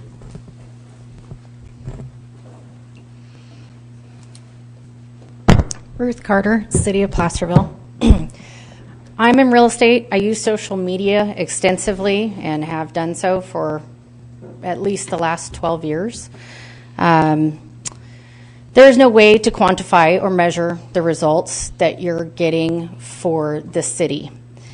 It's not equitable to charge for the itinerary for the few favored businesses. You already pay a social media gal that was just contracted, realizing that the concept is that they were going to do two different functions, but I don't believe that that's actually necessary. I believe that's a double up. Chamber of Commerce gets money from our county. They get a significant chunk from our county. I think it's near $400,000. It's a ridiculous amount of money. City of Placerville should be included in that already. It's a double dip. You already pay somebody $31,000 a year for social media. You are granted the content that they're not going to make any more new content this year under this contract. You're going to have this content to hand to your person that you already are contracted with for $31,000 a year. This should be cut out of the budget and just add the content created to give it to the contractor that you hired for current use. At the end of the contract, revisit the issue. This next year, folks will have a harder time. Maybe we should use the $9,500 to fund senior fire safety. Dave Ramsey says that 6 months of an emergency fund is what everybody should have. $2.8 million to a city. How far will that go? What are our expenses for 6 months? Tapping into that because it's surplus is not necessarily the best idea for our city going into what we all believe is going to be some harder times in this next year. So again, this is a double up in efforts. It's a double dipping, and I think that it should be taken off the table. Thank you. Thank you, Ruth.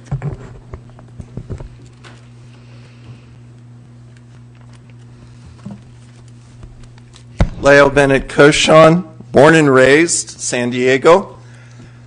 This is about collaboration, and I don't envy you guys juggling all these things, but San Diego's about tourism, and it's a collaboration with our world-famous zoo. Little plug here, go to San Diego. Our beaches, Balboa Park. So it's a collaboration between public entities, private businesses. We're right next to Mexico, international stuff. So as was pointed out, you have to invest in marketing. It's just a question of how much. And a little surprised that, and it doesn't surprise me actually because you're doing so much with so little, but that you invested the recovery funds. And my sense is that this was like a first time, and as you said, it was about recovery. And as was pointed out, it's about building the snowball. To me, there's a small disconnect, and I don't blame anybody because you're making so many difficult situations, but you have a contract, as far as I can tell, is a calendar year, and you have a budget year that's different. And so, you're kind of making a one-time call here, And, I think you'll make a good call, and it's a great conversation. My main point is the symbolicism of the proposal from staff, which is moving ARP money that was apparently allocated for the County Navigation Center. And symbolically, as you've heard from everybody, and it's sad to say this because you guys have been such exemplars, what you did last year with 525 Main, but I would urge you to consider finding another source because symbolically, that money maybe can help with some of these, what we're trying to do in the bridge to the navigation center. And this is a little beyond me in terms of metrics, but this is an investment to drive business, which then drives your budget in terms of income.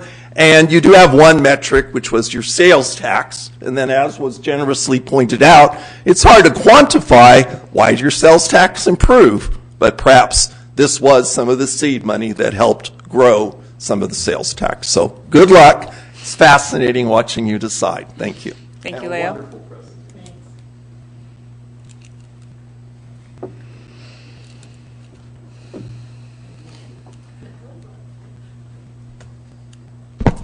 Good evening, Kathy Lishman again.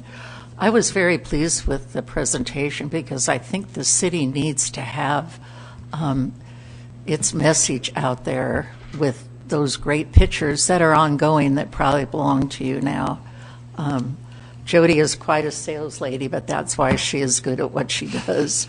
I really liked the digital logo. I thought that was very reflective of Placerville. And Ruth mentioned about the social media person that the city hired. I think it was $2,600 a month or whatever the total was. But could that person be involved in some of this instead of a social media person at the chamber? I would like to see a historic walk as part of the emphasis in this program for tourists and local people coming too.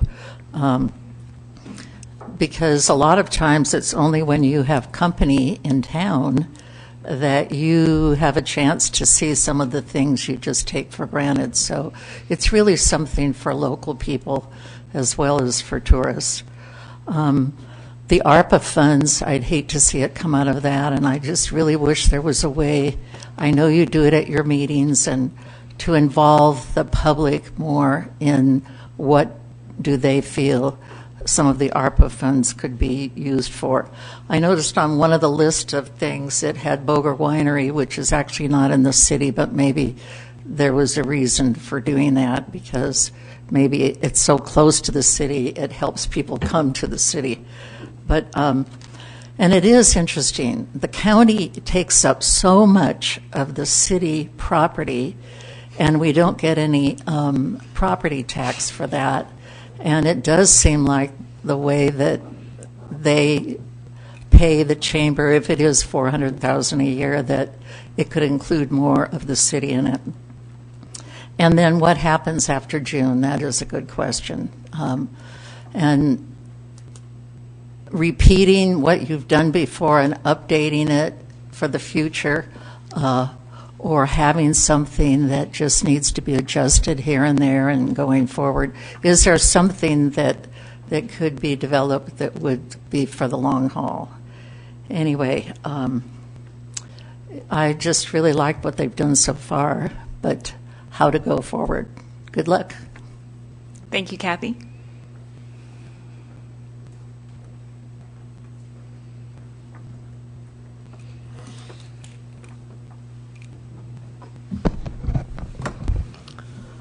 I think you hit on it. The only way to measure the difference would be, am I there now? You need to talk louder. Yeah. Okay. Your microphone's on. I've had my ears blown out by most of the conversations today, so I'm a little reluctant to go too loud here. But anyway, Sue Rodman, and I live in Placerville. And I spend my money in Placerville. If I can't find it in Placerville, I figure it probably doesn't exist anywhere else either, and I just forget about it.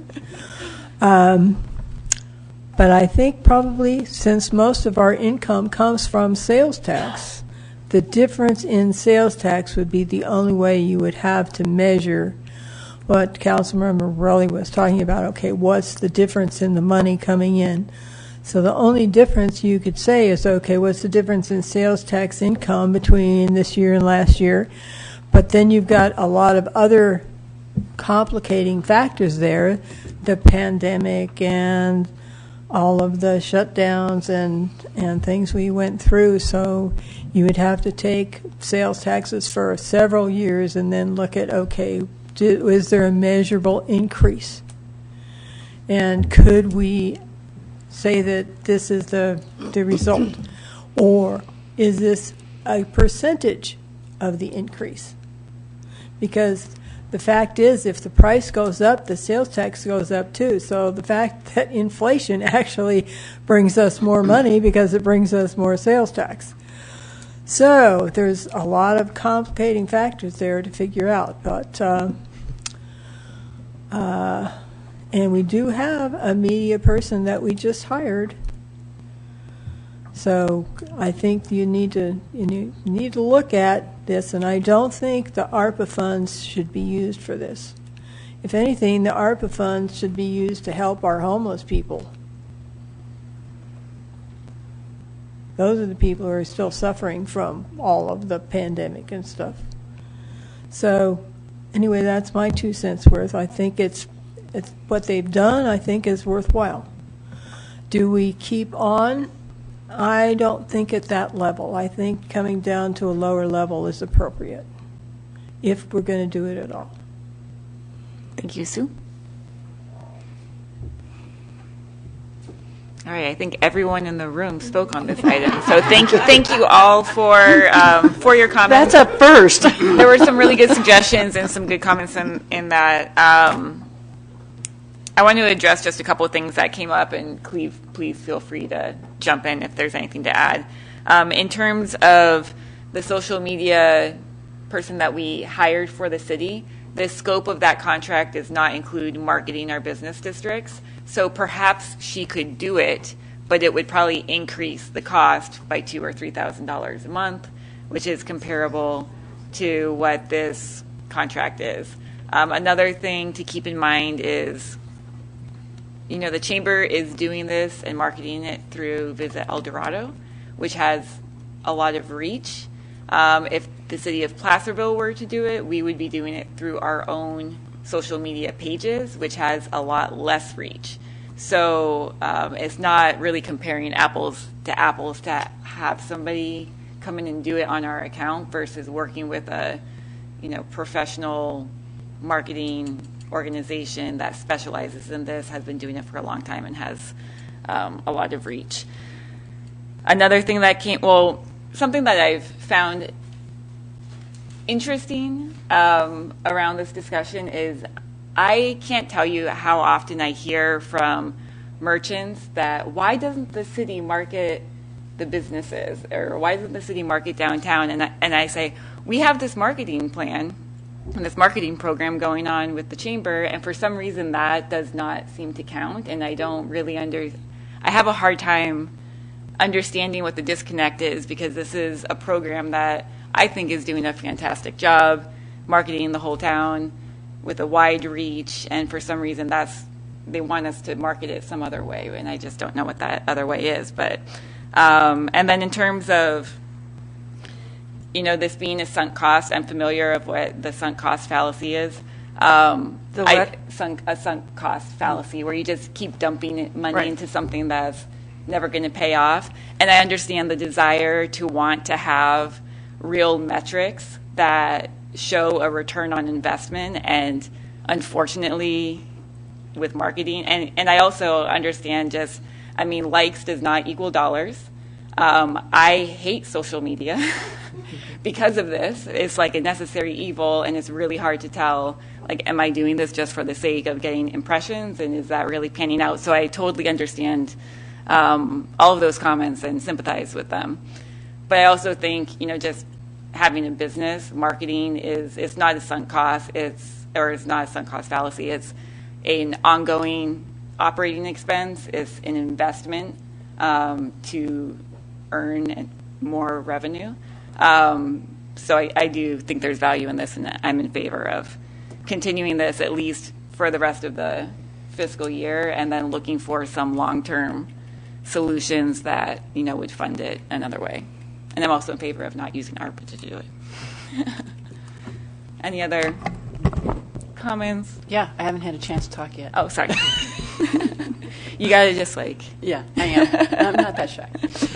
First, I want to thank the Chamber. The year that you've done is some fantastic work, some great stuff you've produced, and it's not just social media, it's the pamphlets, it's the trade shows, it's much bigger than just Facebook. So I do want to recognize that. I also want to recognize we still have $5,000 that will basically get us to the end of the year based on what we spent so far. So it'll get us through kind of that high retail time through the holidays that's really important for the businesses. So we still have those funds.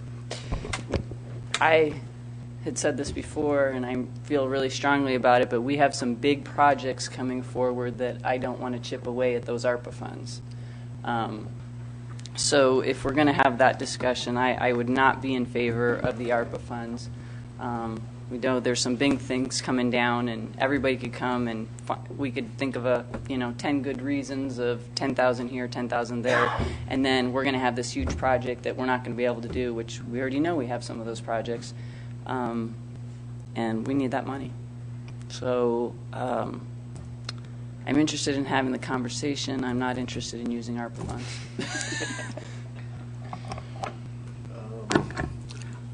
I actually don't care if we use ARPA or general fund, because essentially they're fungible. So it doesn't. I mean, if you want it, just because it has a contextual reason for it, but the reality is we can move those funds around because you have a wide latitude with ARPA. So you want to use general fund, you want to use ARPA, it's fine with me. It doesn't really matter.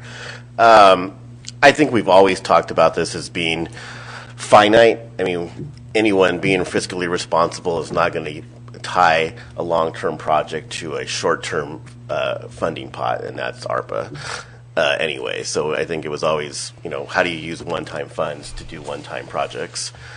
So Cleve brought up the excellent point earlier in his comments of, if we're going to do something like this, how do we tie this into our long-term budgeting?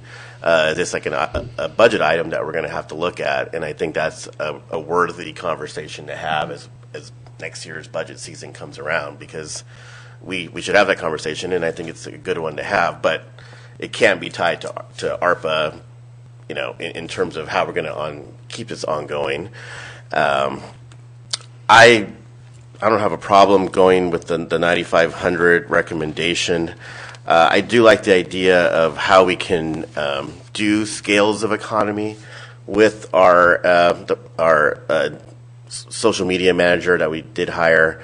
There's just things that we can probably, while she wasn't hired to do that, but there's probably things that we can work together on to, leverage some of the social media hits that we're going to get, so we can have those sort of longer conversations. And like when we did Trip to Green, was there ways where we could have maximized some of the outreach that we did from the chamber, just to kind of enhance some of the businesses and just some of the confusion that might have went on. So I think there's going to be opportunities like that as we go forward. But the mayor brought up an excellent point about we can't just move this to somebody else because it's not in their contract and it's not what they're going to do. And it would be about the same amount of money as what the chamber's asking us to do here this evening. So for me, I'm in favor of what staff has recommended here, and then as we come to next year's budget, we have a serious conversation about how we want to treat this going forward. And I know there's been criticism before of, City Council is trying to destroy downtown Placerville. Well, here we're trying to actually promote it, but still kind of pushback on it. So it's, not so much consistency there, but, that's a whole other argument. But I'll look forward to the rest of this conversation. I had a long conversation with Jody about this. I honestly, I'm not too sure how much this program is helping, and this is along the lines of what Dennis said too. It's really hard to market Broadway and Placerville Drive. I realize that, and I like the few things that you were able to, like the Veterans Memorial. I'm thinking maybe we need the racetrack. I know that it's one of the very few dirt racetracks around the whole state, I guess. I don't know. But anyway, I'm wondering if maybe there couldn't be more coordination with other, like the racetrack. I mean, if they couldn't contribute, if they were included in this marketing plan, to kind of help us with costs, and also, though, to promote theirs. And even like the fairgrounds,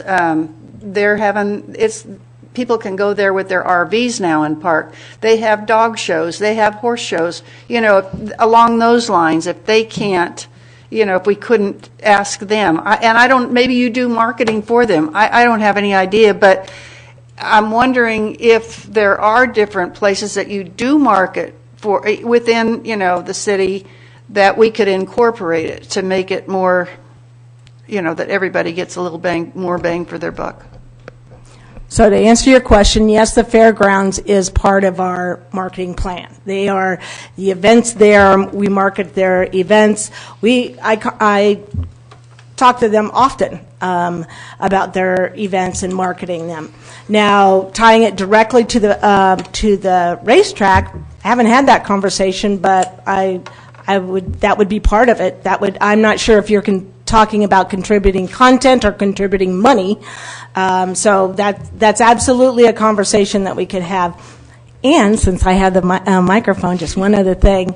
When you're talking about your social media manager that you hired, people that are visiting El Dorado or visiting Placerville don't want to hear about why their sewer's high for residents in Placerville. You're going to lose those people. So it's a completely different audience.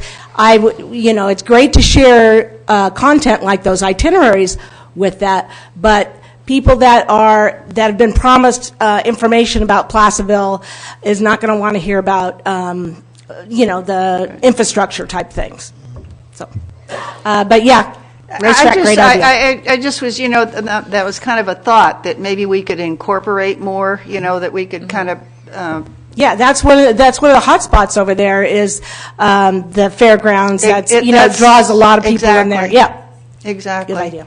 So, well, I just want to add, thinking forward, if we ever get these hotels, when we get these hotels, all of this is going to make a much bigger difference. When I we agree. have places for people to stay, all these things that you've done, like the 3-day trip in Placerville and the walking, and that's all going to play a part. So that's the part that I don't want to lose the momentum for, because that's where we're building to. We're building to getting those hotels, and this would all be set up and start moving. I still don't want to touch those ARPA funds. I could care less about the ARPA funds one way or the other. So if we don't want to do ARPA funds, that's fine. The question that comes to my mind is why is the city doing this? And part of that is that we are, in my mind, I don't know about the rest of these guys, gals, ladies. These guys. People, yeah, I know, right? Sorry.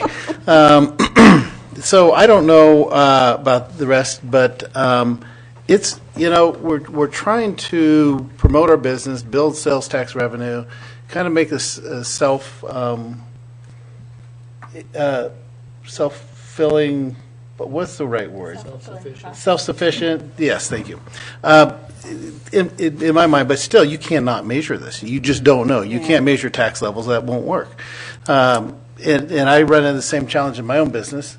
I know that there's metrics on how much cities of what size or what percentage of their budgets they spend on marketing and different things like this. I imagine those are out there somewhere. It's something for a future conversation. I think the businesses should have some skin in this game. I think if we're going to be marketing the businesses, they should have some skin in this game. But that, again, is a conversation for future.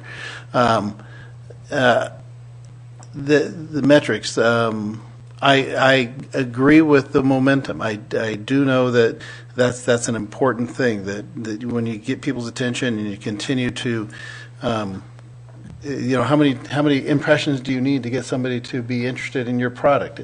Well, first of all, you got to have a product that's worthy of being interested in, and then reaching the right people. And I think that's going. And I agree with Jackie about the hotels coming in, and that's going to be, the TOT tax that we're going to generate from that, and getting travelers. All these things are going to tie together. So I don't see where I want to stop this. And then long story long.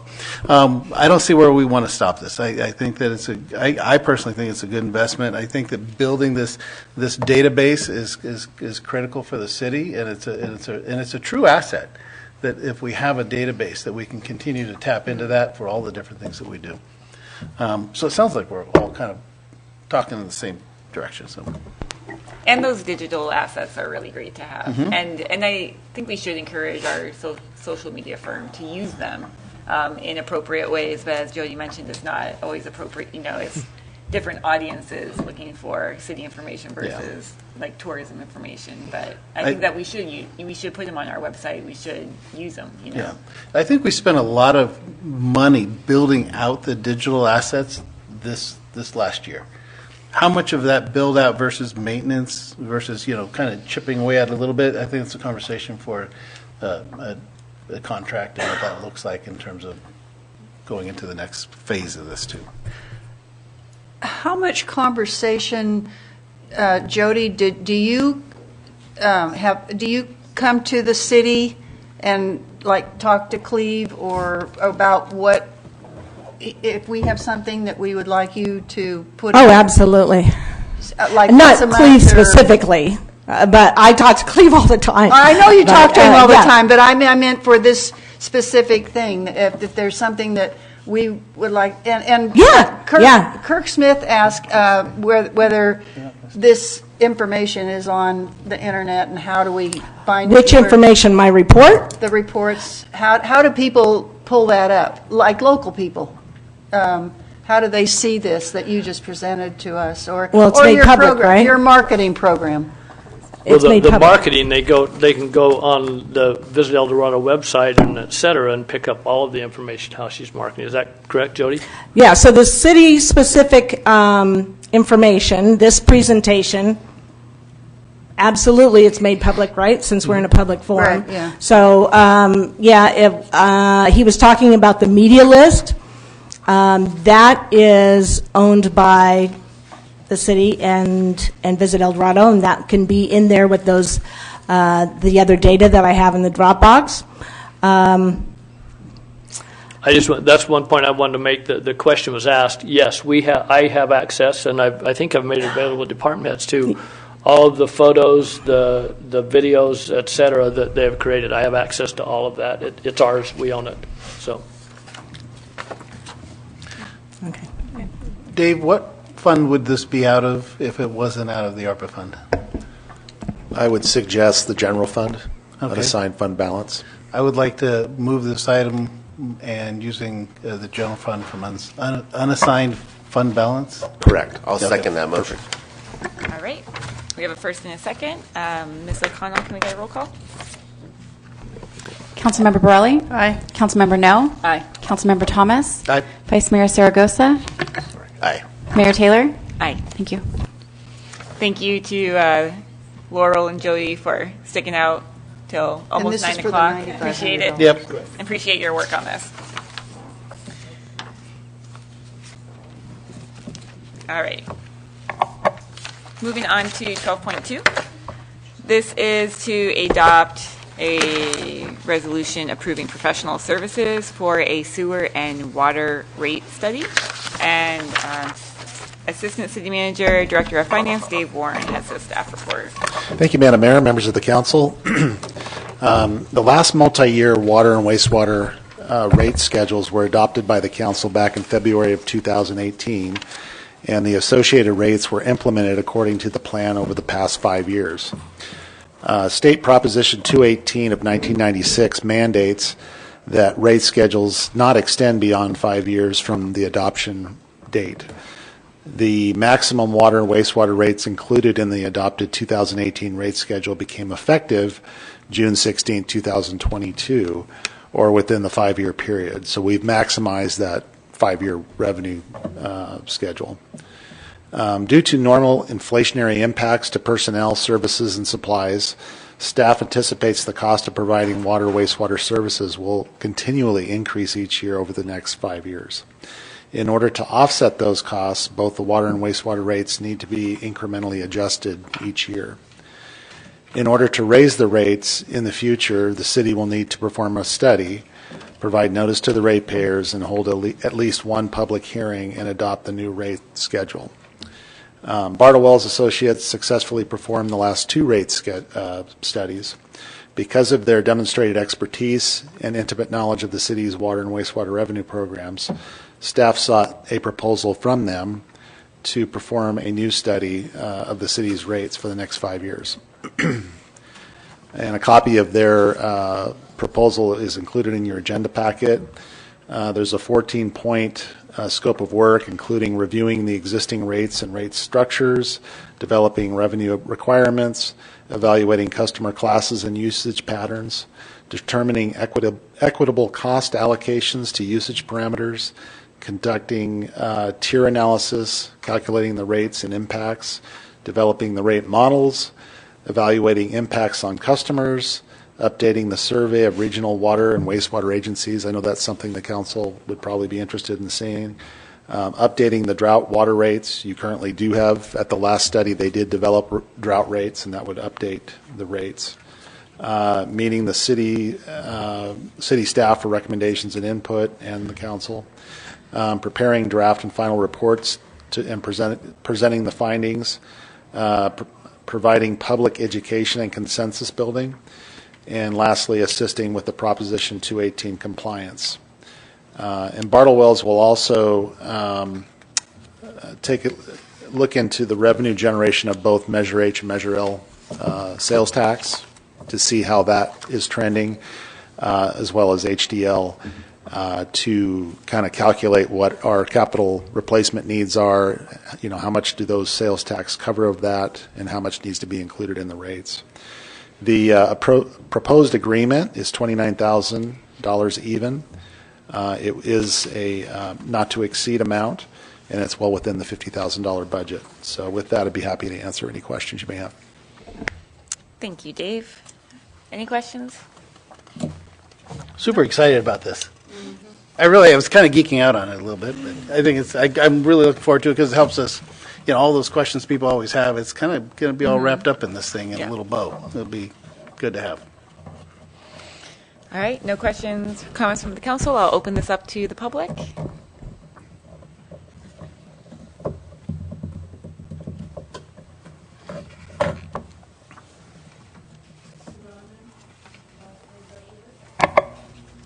Now you can hear me, right? Measure H, Measure L committee, and the reasons for the committees that got together and worked to get Measure H and Measure L passed was to keep a lid on our water and sewer rates and the maintenance that we need to do for our water treatment plant and to pay the debt for the water treatment plant. Now, we have a proposal for doing a solar field for that water treatment plant that is supposed to cut our utility electric rates down by about half. And will that be included in the Bartle Wells study? Will they be looking at, and how soon do we expect that to actually happen? Because it's been, a year or two since we said we'd like to do that. And there were several sites in the city that were evaluated for solar, and the one that penciled out best was the water treatment plant. So, where are we with it? How soon can we expect it to come online? And is Bartle Wells taking that into account? And I hate to know that we have to do this every 5 years, but there are some of those things that come down as the mandates, and you will do this or you will die. So here we are. Thank you, Sue.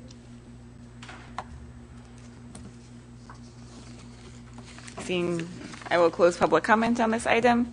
So a question that came up, Dave, is the solar project being included? My understanding is that all of those things will be included in the rate study. Yeah, every cost savings for both maintenance and operation as well as deferred maintenance will be assumed in the study.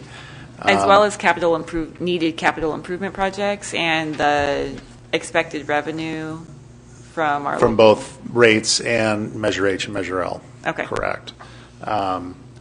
In addition to that, we'll also assume, the refinancing of the bonds will save you about $5 million over the next 12 years, so that'll also be included in that study.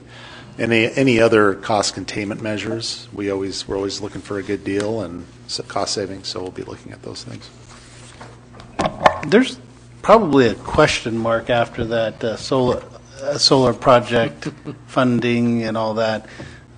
Is there going to be some, is there going to be like, well, if it actually happens, because I'm not confident that it's going to actually happen, but if it actually happens, is there a one line, and if it actually doesn't happen, or is it variable? Our experience with them hasn't been great. Maybe I can address that, Yeah, Dave. please, That's all if right. you could. So we have been waiting now, kind of to answer Ms. Rodman's question also. We've been waiting a good 6 months now for the state to produce our agreement for the grant for the solar project. I contacted them as recently about 3 weeks ago, and they said, we're trying. Maybe it looks like sometime after the first of the year, January, hopefully they'll have the agreement. Originally, they told me they would have the agreement in June, so that's what we've been waiting on that. We have gone quite on what I'd call a roller coaster ride on this project. We're currently in good shape. They've told me, yes, we're eligible for the 100% grant on the project. In terms of how we might fold that into that, I do believe that prior to getting very far along in the Bartle-Wells study, that we will have that answer definitively. Once we have the agreement signed with the state, we will know it's going forward. Therefore, we'll know what those savings are, and those can be implemented into the study. And worst case scenario, if it falls out or they cut back on full grant and we go back to a partial loan, for heaven forbid, we can adjust those savings accordingly with Bartle-Wells in the study. So. Right. Your electrical costs at the water reclamation facility is just north of $600,000 a year. So once the solar project's constructed, we anticipate saving approximately $300,000 or half of that cost. All right. Thank you. If there's no other further discussion, I'll make a recommendation to adopt the resolution for professional service agreement with Bartle-Wells and Associates. I'll second. All right, we have a first and a second. Regina, can we get a roll call? Councilmember Borelli? Aye. Councilmember No? Aye. Councilmember Thomas? Aye. Vice Mayor Saragosa? Aye. Mayor Taylor? Aye. Thank you.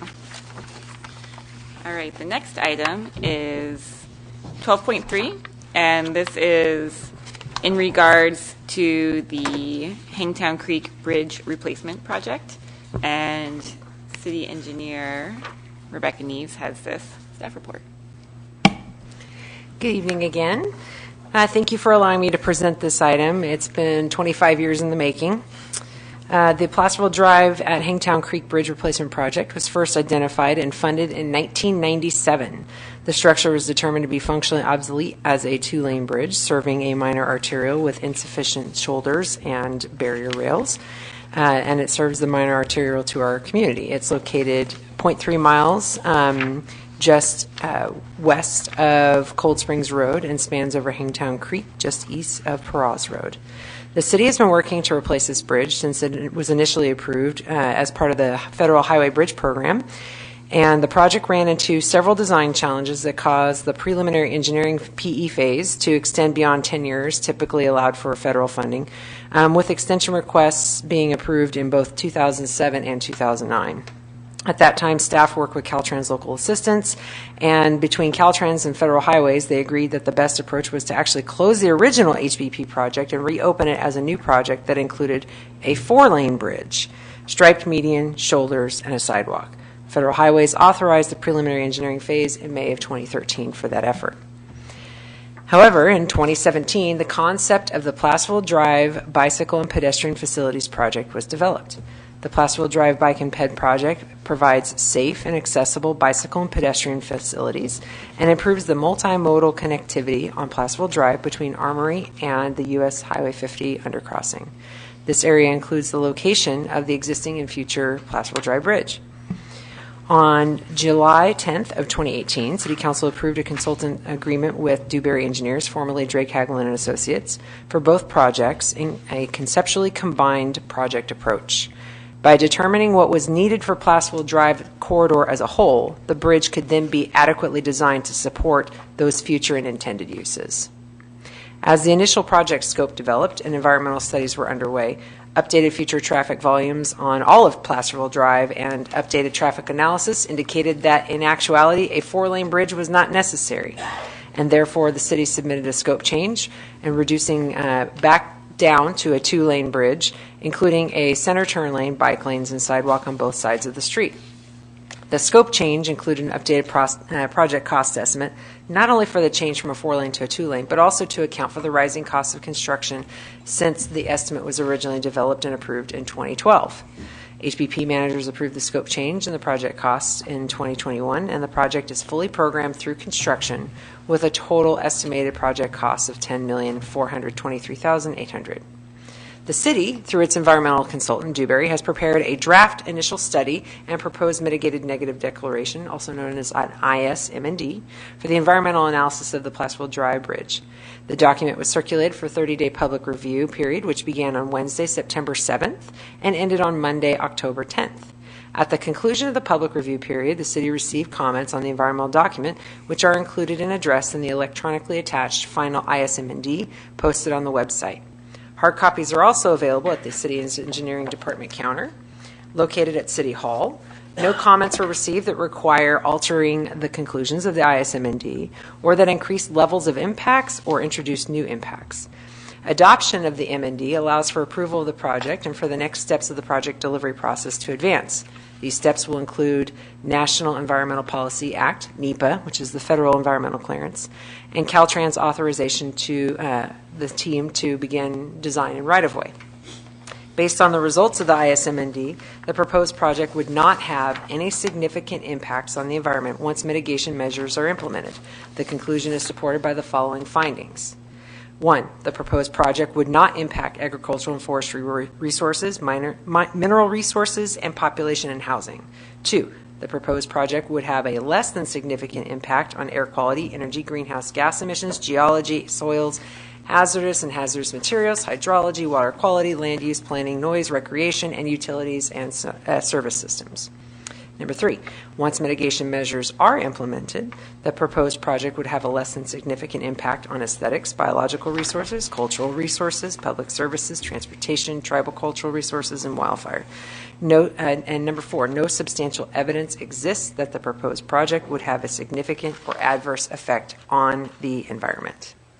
So the action before you this evening is to adopt the final ISM&D prepared for the Placerville Drive Bridge pursuant to the provisions of the California Environmental Quality Act, CEQA, and adopt the Project Mitigation Monitoring Report Program in accordance with Section 15097 of the State CEQA Guidelines, which is also available electronically on our website. And also the third action is to approve the project. As a side note, the Placerville Drive Bicycle and Pedestrian Facilities Project CEQA document was released today for public circulation, and public comment period for that document closes on December 9th. The filed notice of intent and draft ISM&D for that project can be found on the project website as well, which is also electronically attached to this item. That concludes staff's report, and I'm happy to answer any questions you may have. Thank you, Rebecca. I don't have any questions. I just have a comment that this bridge desperately needs to be replaced, and it's a real safety hazard for people that use Placerville Drive, for both drivers and pedestrians. And I'm glad to see this moving forward. It's long overdue, and I'm excited to see it tied into the Placerville Bike Lanes project. You really think it's going to go this time? I have a promise to Mr. Vicini. Okay. Are there any questions or comments for Rebecca? I just want to make a comment that it was recently on the news that pedestrians being hit by cars is at all-time high in California. And so you have the option of, it's called a cycle track here, but what it really is a protected bike lane. And I really think that's the option that we should move forward with if we really want people to bike Placerville. We're going to need those sort of safety measures. Yeah, there's actually a couple of things that kind of get integrated, and you're right, Councilmember No. Pedestrian vehicle collisions are at an all-time high, and there's a whole host of attributed reasons for that. There's definitely civic unrest and angst and road rage. We've seen an increase in road rage and accidents, but in overall too, it has to do with the fact that partially the education on both users, on both the vehicular and the bicycle pedestrian. To your point, though, the cycle tracks are an effective way of getting some extra buffer. That was actually what assisted us in reducing the need of the bridge to go from a 4-lane down to a 2-lane, because volume-wise, 2-lane can handle quite a bit more than what we see out there as an average daily volume. We were seeing a lot of pedestrians, and we were seeing a lot of cyclists. We actually even went so far as when we did our ATP application, or active transportation program application, we actually installed pedestrian and bicycle counters, visual videos, and every hour somebody walked by, rode a bike by on nothing. There's nothing but a shoulder. And so when we started looking at this project holistically, we said, we do need a wider bridge, but we don't need it wide for the sake of making it wide to travel on. And drivers will drive as fast as they feel physically comfortable within a roadway. That's one of the reasons why we do narrowed lanes, and a cycle track also has a similar narrowing effect to that too. I am also a fan of cycle tracks. Yeah. All right, I'm going to open this item up to the public.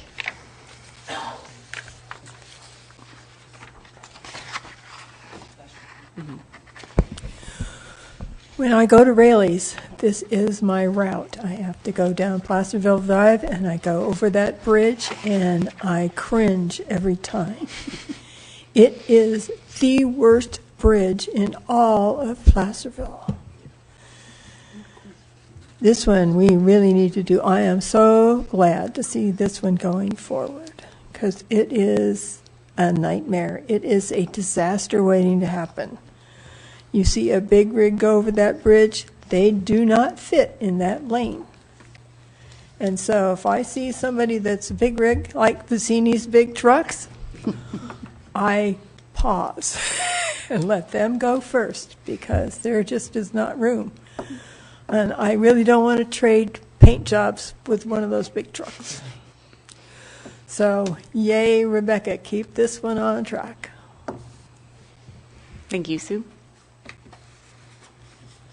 All right, I'll bring it back to the council. Close public comment. Would anyone like to make a motion, or? I would. I am. Right. Oh. Go ahead. Hey, I've been traveling that bridge since 1980. Since 1980, I've been wishing that. Yes, I would like to make a motion that we adopt the resolution 1, 2, and 3. That's listed on our report. Commit. All right, we have a first and a second. Councilmember Borelli? Aye. Councilmember No? Aye. Councilmember Thomas? Aye. Vice Mayor Saragosa? Aye. Mayor Taylor? Aye. Thank you. All right, 12.4. This item has to do with youth basketball, and Director Zeller has the staff report. Thank you, Mayor and Council. So the purpose of this report is to seek the approval for a partnership with Georgetown Divide Recreation District to add a per-game fee for the district to participate in our youth basketball program. So our youth basketball league, just for a little background, has been going for 45 years and reached 84 teams in 2020. And it runs from January through mid-March. Georgetown Divide's Rec District youth basketball program has, in contrast, struggled to recruit players and conduct a league of their own, just because they have so few players, they just keep playing each other. So they have requested to have their teams join our schedule. So so this MOU proposal is before you. So Georgetown would still run their own registrations. They would form their own teams. They would buy their own uniforms and hold their own practices at their facilities. Really what this is a partnership for them to play in games against our larger league. And in the mix, not necessarily just them against us, but just to be in the mix of of competitive team sport. And so our fee proposal, which you can see on page 2, is to charge a $68 per game fee, which would cover the overhead costs of games in a 50-50 split between a Georgetown team and a team that we normally would schedule in and run the program for. And so this per fee game would cover our costs. So it's a fairly straightforward proposition. It's definitely a win for Georgetown Divide and also for us because we do have some reduction in our basketball leagues since COVID. So I can answer any questions. Any questions for Terry? All right. Thank you. I'll open this item up to the public. All right. Bring it back to the council. I think that this partnership makes sense to keep the league vibrant and active, and Well, to help give them everyone a out, chance too. to play Yeah. different teams, and it seems like a straightforward, common sense item that I support. I didn't mention that this went through the Rec and Park Commission or this month, and they wholeheartedly advise that this go forward to the council. All right. Thanks for that. I'll make a motion to adopt the resolution as directed by staff. Second. Okay. We have a first and a second. Roll call, please. Councilmember Borelli? Aye. Councilmember No? Aye. Councilmember Thomas? Aye. Vice Mayor Saragosa? Aye. Mayor Taylor? Aye. Thank you. Thank you. All right, the next item is 12.5, and this is to appoint 2 members to the Cannabis Community Benefit Program for the city of Placerville. And Mr. Morris. Thank you, Mayor and Council. This has been on your agenda. I think this is maybe the third straight meeting that we've had this in some manner. The purpose that we have tonight is for you to hopefully appoint 2 members, the 2 public members, to the committee. As you recall, at your last meeting, you amended the resolution to move that from 1 public member to 2 public members. The original plan with this, as noted, that's only 2 members, so it's not like a whole 7-member, 5-member committee, was to try to encourage council to speak to people and make it more of a specific appointment to that through that, rather than going through a formal process. I want to add, though, there's been some question about that, both of the public and some council members. If we want to go to that formal public process, more formal process, we're fine with that. There's no urgency to doing this tonight if you'd prefer to do that. As you recall, in 2018, we started this process of having the cannabis businesses. We adopted the ordinance to allow them into the city. We started with 3, went back to 2. We included in that ordinance the establishment of a community benefit fund to which they contribute. Excuse me. And we established the procedures for that. As your last meeting has noted, you changed the resolution to include the police chief, city manager, director of community services, 2 public members, and the representative of each of the 2 cannabis businesses. The funding is 1% of their gross revenues each quarter, but it comes in each quarter, so we receive it over time. However, it started in a different formula. We agreed with them to start on to allow them to get up and running. We started at just 0.25% first quarter, 0.5% the second quarter, 0.75% third quarter, and then up to the 1% for the fourth quarter going on. And so both of them are up to that full amount now and paying the full 1%. At a previous meeting, I reported to you that the number is the amount that we've collected so far is approximately $34,000, as I recall. So that is the amount that would be looked at.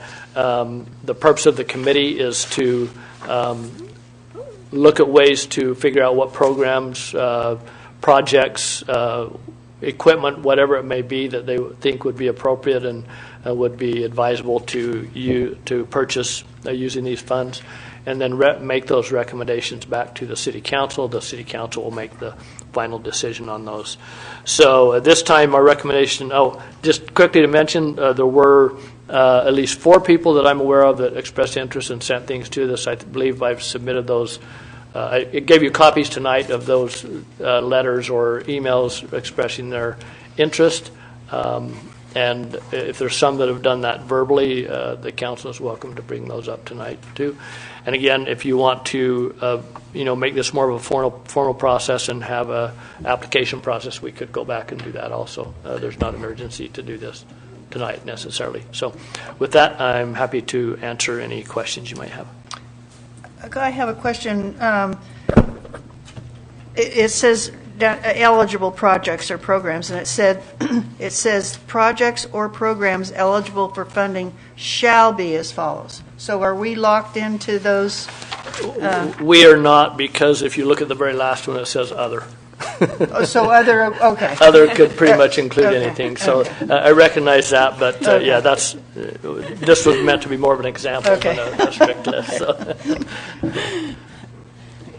Well, I don't think we should move forward with this item tonight because I don't think we really properly notified the public for this. I thought last meeting we talked about, pushing it out on social media and stuff like that.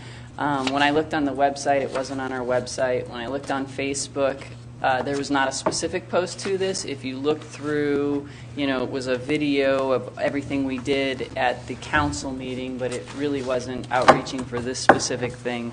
And I understand we did put it in the Mountain Democrat, and I was talking to a constituent, not everyone gets a Mountain Democrat. That's pretty small. True. Not everybody has social media. And we actually had a conversation about, how do we really outreach to people? And I started looking at several other city websites and how they do that. And I'd like to work with staff and where we have a page where you can opt in to each of your commissions and your committees. Really easy. Why are you guys smiling? There's something in my teeth.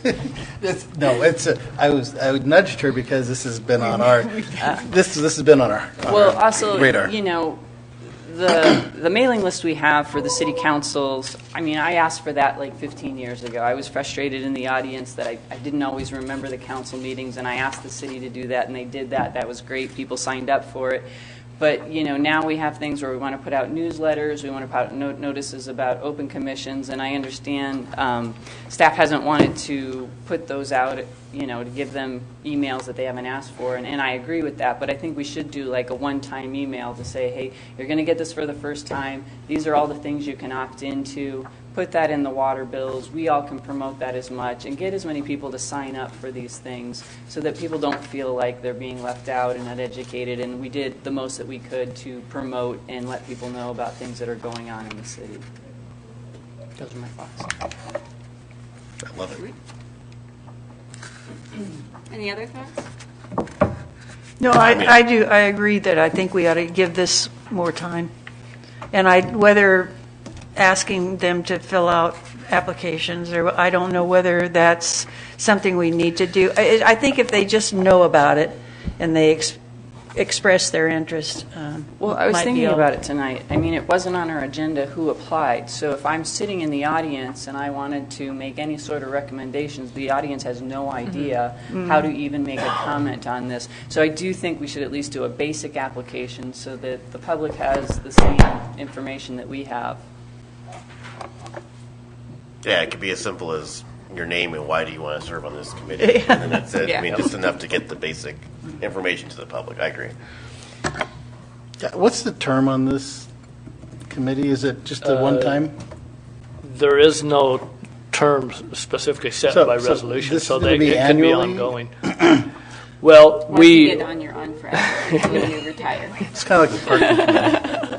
Yeah, there's no term set. We could go back and set a term for it. But just curious, because if we're doing all this, because these people are going to sit down at a table once and kind of go through this, people that are actually paying attention or saw it or watching our city council meetings and offered up their services, if it's a one-time thing. No, I don't believe it would be a one-time thing. I think that number one, I think especially this first time, it's going to take 2, 3, 4 meetings to get through the process and figure out what they want to recommend at a minimum. depending on what they recommend. Some of them may be ongoing programs that will use funding, next year and beyond, depending on what they may be. For example, they've talked about for our recreation programs, a contribution towards the scholarship program. That could be something that you could say, okay, every year we're going to contribute, X number of dollars to that, and that doesn't necessarily. I mean, we would bring it back in terms of your budget so that you approve it, but it doesn't necessarily have to go back to the committee every year. So, depending on how that's established, but then again, we expect those dollars to grow as time goes on. We think they will anyway. So we can I think it should perhaps be have new a term, programs. So. like with all the other commissions that 3 we years. have. I don't disagree with anything that people are saying, but this has come before the council many times, and it seems like we're being a little indecisive with this, and I know that they're eager to figure out where to put this money. So I don't have a problem tabling this. I just want to make sure that we're giving staff really clear direction so that doesn't keep coming back. And Okay, well, I want to, like I said, I want to work with staff. So if we could bring this back in January, that would be great. I have some really simple things I think that would be easy, that would open it up and make us look more transparent, make it easier for all our residents to sign up for things that they want to do. And so if I would just bring it back in January. Okay, so you want to put a hold on this until we've kind of like revamped our email marketing outreach. Okay. Yeah, I have some ideas. I don't think they're going to take a lot of time, and I think they're fairly easy. I've looked at a lot of other websites. I have a basic idea of what what would work for us. What other cities Can I just comment on that? Jackie, I agree with you. I think that's a good idea, what you're saying to do. I don't think we would get much of a list of people from that email list by January to sign up for this particularly. I do agree ongoing that that's a good program to have. So all I'm saying is, I'm fine with bringing it back in January, but I don't know that we would have this up and running, all established, and get a lot of people to sign up under that email list by January. But maybe. Well, if you find you have to extend it, the money's there. It's not going to go anywhere. And It's just an effort to do some outreach. Sure. I mean, that's really what it is. I mean, and I will admit, we should have done better with that, and I'm fine with doing. We can have Emily push it out for us and put it on our website and do a better job there. Those two things, in addition to what you're saying, and then bring it back in January. But all I'm saying is that just the email thing, I'm concerned whether or not we would get a big list. Much of a list signed up in that period of time. It'll probably take us I'm going to give us a month to get the program up and running, really established in our website the way we want to do. So it's just a kind of, as I see it, should be just something you click and email list, and then I want to do X, Y, Z until you have a list there. That might take a little bit of time. Are we with Constant Contact? Is our email list? We have not been doing Constant Contact since we went to Bolt Communications. It's something we want to look at still, but she's not using it currently, right? Okay. Do we have that email list with Constant Contact still, though? Yes, we do. Is this new program, our website, the revamped website, is this part of a module that is available for I think that our use on the website is flexible enough that yes, we can do that, and I think we can probably. I hope my IT guy back behind the curtain is listening. I'm going to say I think we can probably do that in house without it being a big deal. But yes, I think it has that capability. Right. And with most CRMs and like Constant Contact, you can just create subgroups and a profile and send send an email that says please update your profile, and then they can check which subgroups they want to subscribe to. So that might be pretty simple. I think that's a good idea. I think we should definitely have that. Well, we have a fairly good sized list of people that we email agenda out to, and we could start with them and tell them we're starting this new program. Click on what you want, which would include the agendas and other things. And then once we say we bring this back in January and we have 5 people or 10 people that are interested, is there going to be an application? Are we going to just kind of hash it out in public in the council meeting, or are we going to do a special meeting and a vote with the planning commission? Mayor going to assign 2 people as a ad hoc committee to go through and recommend back. So, that's kind of the direction I think we need to give I mean, they're Right. making big decisions about money. It's not a little, just volunteer position doing something in the community. That they're money decisions, and I think And there's more people on this committee, too. It's not just those Right. two people. Yeah. Also, I wanted to ask, on here, it just says public member selected by city council. Are we going to specify that it has to be City resident. city? we already did that. You did do that? We Okay. did that already. Okay. I thought we did, but I just saw that and okay. My position is, I think that we can make up a brief application. I think we should do that. How you want to select them, I'm going to leave that to you, council, if you want to interview or if you want to just do it based on I think if we're that. going to table this tonight, we should get that detail hashed out so we don't bring it back in January I agree. and then I agree. look at the list and have a hard time figuring out how to choose them, Yeah. I mean, don't we do interviews for everything else? Why wouldn't we do an interview? We do them for Planning Commission and Parks, Recs and Park, but we don't do them for any of the other.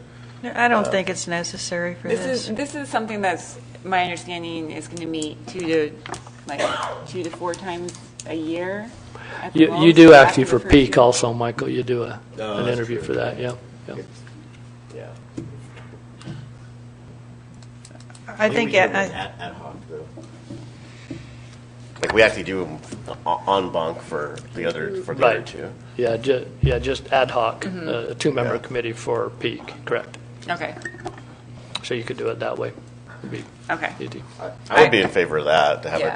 a two-person Yeah. select committee, whatever. Ad hoc committee. Ad hoc. Yeah. That is appointed by the mayor, Yes. so that there's no, so it doesn't have to be a public meeting. But I like your idea of doing the thing and the outreach and all that stuff. That's something that we've talked about for quite a while. I don't know if anything's changed, but I do know that every time we've talked about it, the issue comes up with staff time and their availability to do this and manage it, and then the cost of programs and such. So just beware. That I will. No, like I said, I've looked at a lot of websites. I have an idea. I can sit down and show them exactly what I want. Yeah, the and- county has a great website that does this. You can click on the things that you're interested in, and then every week I get an email telling me all the things that I was interested in. By the way, don't click them all. Yeah, I know. I did that too. I get a lot of emails from the county. Thank you. I'll open this up to public comment.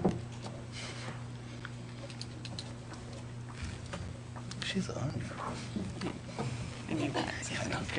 Sue Rodman, resident of Placerville, lives in Placerville. I am not interested in being on this one. I'm already on the Measure H and Measure L and the Fire Safe Council, and that's enough. However, I think you need to be consistent in how you do these committees. So it needs to be done the same way you do the Peak Committee, the same way you do the Measure H, Measure L Committee.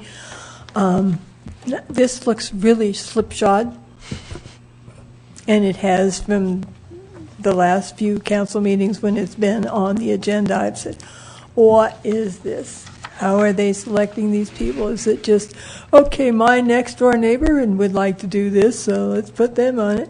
No, you need to have a process. I like Jackie's idea of being able to go to the city's website and pick the things you are interested in. So if I'd like to be on the Planning Commission, I can click, I'd like to be on the Planning Commission or Parks and Rec or the Cannabis Commission or the Measure H, Measure L, so that people get a chance. Because when it comes down to doing Measure H, Measure L, it has a term.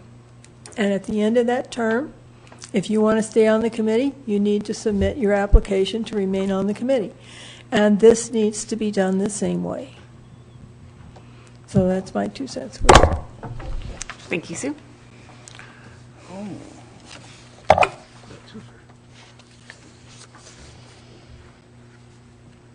I have scribbles all over my papers. I have no idea what ones I need to look at. But I do think this is a very important thing and that it does deserve a different process. In fact, in the memo it said to interested citizens could contact their council member. Well, we don't have districts, so It's not like it's their council member. It would be any council member. Also, at the beginning, it says that the strategies are maintain, improve quality of life, and develop, expand programs and projects to beautify the city. Most of them on that list, and I object to even having a list because I think it kind of puts it in a direction. I don't think it needs a list. I was one of the founding members of the Boys and Girls Club. They raise a lot of money for what they do, and they did not get any. They did not have to pay any traffic mitigation fees to the city, so those funds had to come from somewhere else. But I don't think you need a list, and I think there's only one that deals with improvements, develop and expand programs and projects to beautify the city, only the community cleanup day costs. So I think, like I said, I think that there should not be a list, that people should apply. The other, it's kind of insulting to have an other when you've listed a bunch of other ones to begin with. And then I have a question. Will the committee develop an application that people apply to? How will it work? Anyway, I think I said everything. Oh, I get all kinds of the county's emails. I signed up for those. I think that's a great idea, Jackie, to let people sign up to get information. It's not to, I want to be on this committee or that committee, but you get information about what's going on in the city in any way that the city can communicate with the public. Any new way is better. I'm kind of curious, and I don't know if somebody can answer, how many people are on the list right now that get the emails about the Planning Commission and City Council meetings, if anybody has an answer to that. Thank you, Kathy. I think Rebecca might have an idea. 1,300 is what I want to say. I'm sorry, I'm going to need you to repeat the question. I'm doubling on my workload right now. Do you have any idea how many people are on our email list? Yes, there's only like 230. Oh, really? Yeah. For Planning Commission and... Oh, you're talking about the general one, the one that actually goes out. It's quite a bit larger than that. I was thinking of the constant contact list. I apologize. We have about 220 emails subscribed to that. As far as the general larger email broadcast, I'm not sure of the number, but 1,300 sounds about right. Okay. Thank you. I agree with some of those comments. The items on the list do not necessarily deal with beautification or quality of life issues. I think that's a good point. But aside from that, in terms of the process, I don't necessarily think we have to use the same process for every committee because, the Planning Commission that meets twice a month regularly is a very different type of thing. So I think that an ad hoc committee to read through the applications and appoint them and have the applications included in an agenda so that the public has access to them. I'm fine with all of that. I just want to make sure that we give the staff all the direction they need tonight so that it doesn't come back and keep getting dragged out. Can I add something just quickly? I just want to point out that the strategy that I use for this, sometimes, as you know, the strategies don't match up perfectly with what we're doing. That strategy was the one that fit the closest to this project. If you look at the ordinance and what is set up, it simply says community benefit. It doesn't say anything about beautification and et cetera. So it doesn't have to be that. I like that idea that should be included in it, but does not have to be really necessary strictly to that. So. All right. Would anyone like to take a stab at a motion?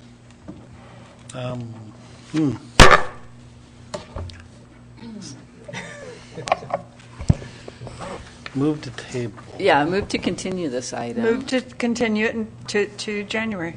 To January, but to still do outreach for the recruitment. Create Create an application. Create an application. So I'm just trying to walk this through. So if we're going to have the mayor appoint an ad hoc, we're going to have a new mayor in January, so we'll have that first meeting. We'll appoint the ad hoc, and the next meeting we'll come back and appoint the Or members. the mayor could appoint the ad hoc right now. Can it be?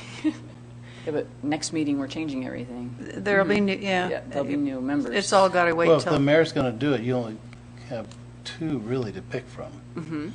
That are guaranteed they're going to be here, right? Or, Well, but yeah. you also need time to put out I said we Yeah. needed time to be But- transparent, and exactly. put out the application, and give time.